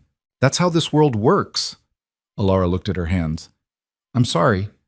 I never wanted you involved in this. But I'm involved. And now what? I just go home? Pretend this didn't happen? Wait for the next psychopath to put a gun to my head? No. Volkov's voice cut through the room. You disappear. New name. New city. New life. I'll arrange it. You'll be untraceable. Maya stared at him. And I'm supposed to trust you? You're supposed to trust that keeping you alive is in my best interest. Alara cares about you. That makes you leverage, which means everyone in this city would kill to get to you. He paused. Unless you don't exist anymore. I have a life. A job. Friends? You had a life. Now you have a choice, vanish and live, or stay and die. Volkov's eyes were cold. I won't sugarcoat it. That's the reality. Maya looked at Alara. Is he always like this? Pretty much. And you're with him? Alara hesitated. I don't know what I am. Maya stood. The blanket fell from her shoulders. I want to go home. You can't, Volkov said. Watch me. She walked toward the door. Dmitri stepped in front of it. Move, Maya said. Dmitri didn't move. Maya's face crumpled. Please, I just want to go home. Alara stood, walked over, put a hand on Maya's shoulder. I know, but he's right. If you go back, they'll find you, and they'll use you to get to me, or to him, or just because they can. Her voice cracked. I can't let that happen. Maya's tears came hard and fast. She collapsed against Alara, sobbing. Alara held her, let her cry, let her break. Because that's what this world did. It broke people. And the ones who survived had to learn to live with the pieces. By dawn, Maya had agreed. Dmitri made the arrangements, a new identity, a small town in Montana, a job at a library, quiet, safe, boring. Everything Maya's old life wasn't. Volkov wired her enough money to start over, gave her a number to call if she ever needed help, made it clear she should never use it unless the world was ending. Maya hugged Alara at the door. I'm sorry, Alara whispered. For what? For everything. For dragging you into this. For not being there when you needed me. For... Stop. Maya pulled back, looked her in the eyes. You saved my life. Twice. Once when you disappeared 3 years ago and whoever you were running from didn't find me. And again last night. She managed a weak smile. We're even. We're not. Close enough. They held each other for a long moment. Then Maya got in the car and drove away. Alara watched until the taillights disappeared. Then she turned back to Volkov. What now? Now we go back. To the city? To finish this. 1. The drive back took 2 hours. Volkov slept most of the way, his head against the window, his breathing shallow. Alara watched him, studied the lines on his face, the scar on his cheek, the exhaustion that had carved itself into his bones. He'd almost died for her. Multiple times. And she still didn't know if she could forgive him for lying.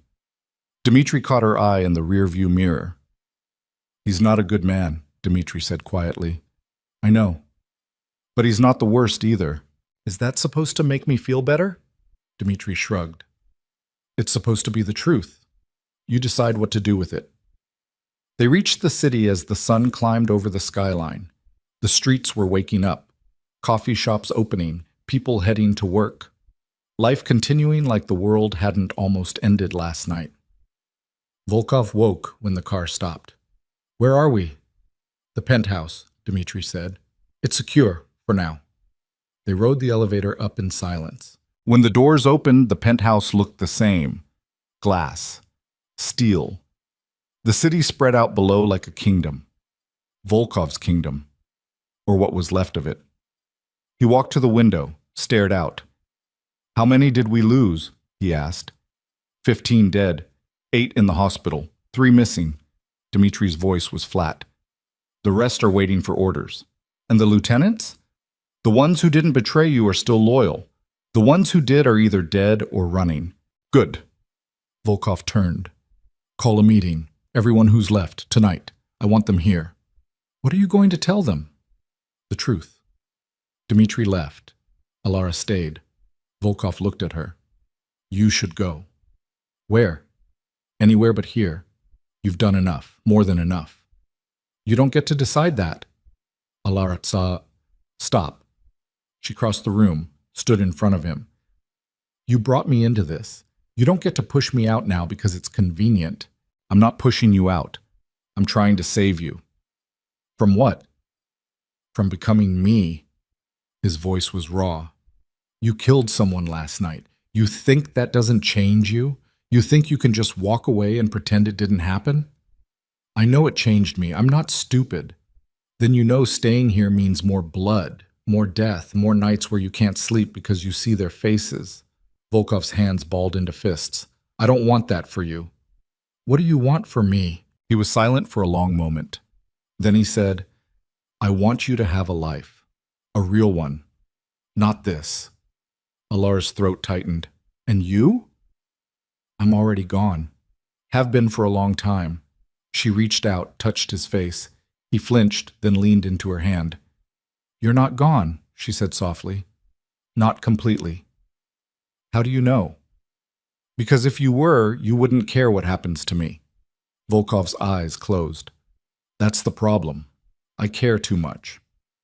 Alara didn't know who moved first, but suddenly they were kissing, hard, desperate, like they were both drowning and the other was air. His hands tangled in her hair, her fingers dug into his shoulders. The world narrowed to the taste of him, the heat, the pain and the need and the absolute insanity of wanting someone who'd destroyed your life and rebuilt it in the same breath. They broke apart, gasping. Volkov's forehead pressed against hers. This is a bad idea, he whispered. Probably the worst. We should stop. Yeah. Neither of them moved. And then the moment shattered. Volkov's phone rang. He pulled back, answered, listened. His expression went cold. When? A pause. I'll be there. He hung up. What? Alara asked. Rostankov wasn't working alone. He had a partner, someone higher up. Volkov's jaw tightened. The mayor. Alara's blood went cold. The mayor's dirty? Dirty doesn't begin to cover it. He's been on Hawk's payroll for 2 years, helped him move product, launder money, bury bodies. Volkov grabbed his coat. And tonight, he's hosting a press conference, blaming me for everything that happened at the gala, calling me a terrorist. He's trying to turn the city against you. He's succeeding. Volkov headed for the door. I need to stop him before he buries me. How? Volkov looked back at her. By making him confess. Publicly. That's insane. It's the only way. The press conference was at City Hall. Reporters packed the room. Cameras, microphones. The mayor stood at a podium, smiling that polished, practiced smile, flanked by police and city officials. He was in the middle of a speech when Volkov walked in. The room went silent. Every camera swung toward him. The mayor's smile faltered. Security? Don't! Volkov's voice cut through the room. You call security, and I start talking. And trust me, you don't want that. The mayor's face went pale. Volkov walked up to the podium, stood beside him, looked directly into the cameras. My name is Lorenzo Volkov, and I'm here to tell you the truth. The mayor tried to step away. Volkov grabbed his arm, held him in place. This man, Volkov said, gesturing to the mayor, has been lying to you for years. He took money from criminals, protected traffickers, turned a blind eye to murder, and when someone tried to expose him, he had them killed. That's a lie, the mayor stammered. Is it? Volkov pulled out a phone, played a recording, the mayor's voice, clear, unmistakable. I don't care how many people die. Just make sure it doesn't trace back to me. The room erupted. Reporters shouted questions. Cameras flashed. The mayor tried to run. Police grabbed him. Volkov turned to the cameras. I'm not a hero. I'm not innocent. But I'm not the only monster in this city, and I'm done pretending otherwise. He walked out. Alara was waiting by the car. Did it work? She asked. We'll find out. By morning, the mayor was in custody. The news ran the story nonstop. Corruption, conspiracy, cover-ups. Volkov's name was mentioned, but so were a dozen others. The rot spread wide. And in the chaos, Volkov rebuilt. He called in favors, made deals, consolidated power. Within a week, he'd reclaimed most of his territory. Within a month, the city was his again. But it was different now, quieter, more careful. He didn't trust as easily, didn't forgive as quickly. And Alara was at his side through all of it.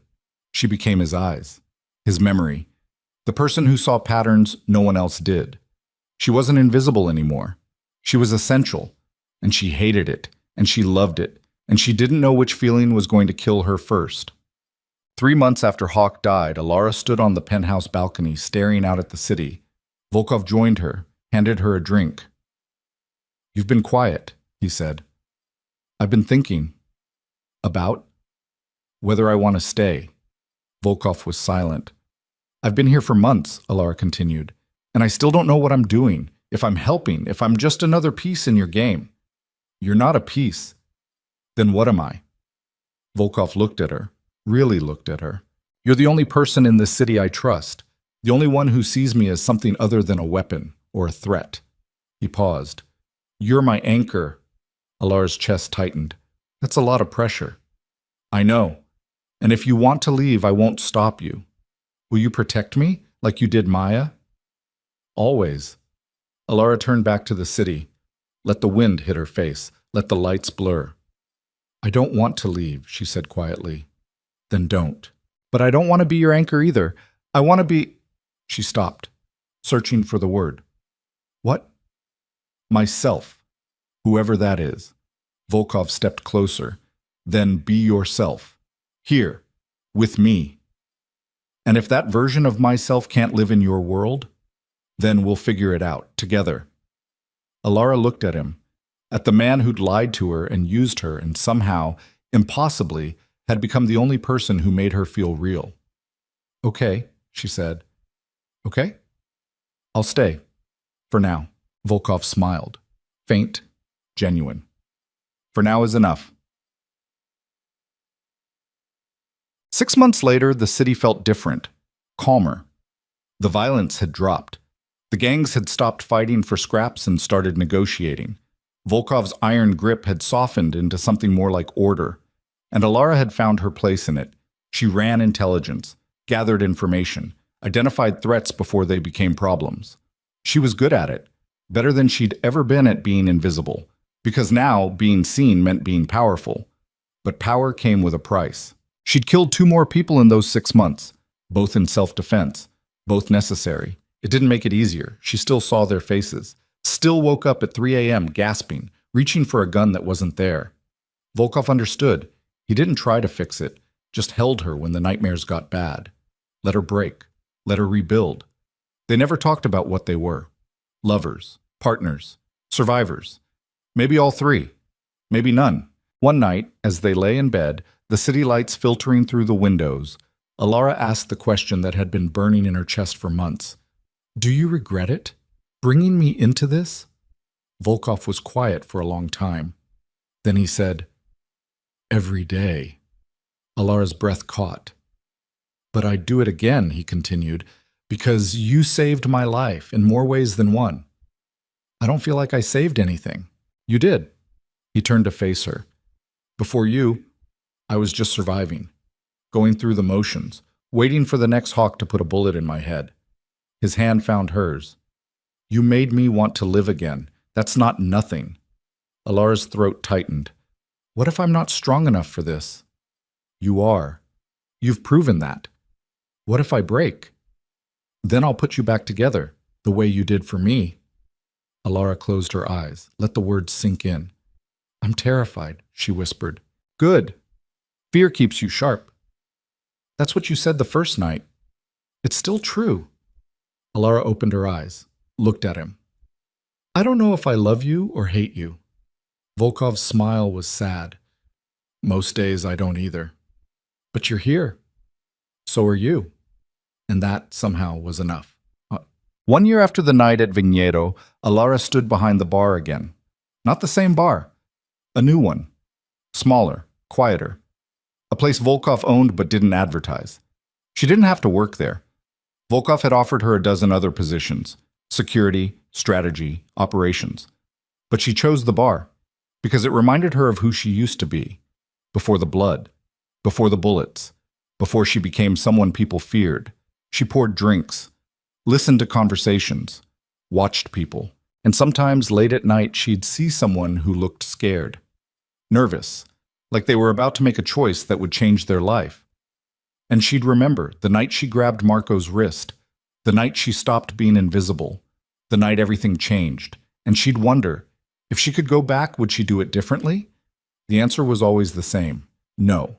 Because for all the pain, all the blood, all the nightmares, she was alive, really, truly alive, for the first time in her life. Volkov walked into the bar just before closing, sat down at the far end, the same spot he'd sat that first night. Alara approached. What are you drinking? Whiskey, redbreast, neat. She poured it, set it in front of him. He didn't pick it up, just looked at her. You ever think about leaving? He asked. Every day? And I'm still here. Why? Alara leaned against the bar. Because I don't know who I am without this anymore. Without you. That's not a good reason to stay. No, but it's an honest one. Volkov smiled, picked up the glass, took a sip. You're different than you were a year ago. So are you. Better or worse? Alara considered. Both. Fair. They sat in comfortable silence, the kind that only came from surviving hell together. Finally, Alara asked, What happens now? Now? Volkov set down the glass. Now we keep going, keep building, keep fighting, until someone takes us down or we die of old age. That's a terrible plan. It's the only one we've got. Alara laughed. It sounded lighter than it had in months. You know what the worst part is? She said. What? I think I'm okay with that. Volkov stood, walked around the bar, stood close enough that she could feel the warmth of him. You're not the same person you were a year ago, he said quietly. I know. You're stronger, sharper, more dangerous. Is that a compliment? It's the truth. He paused.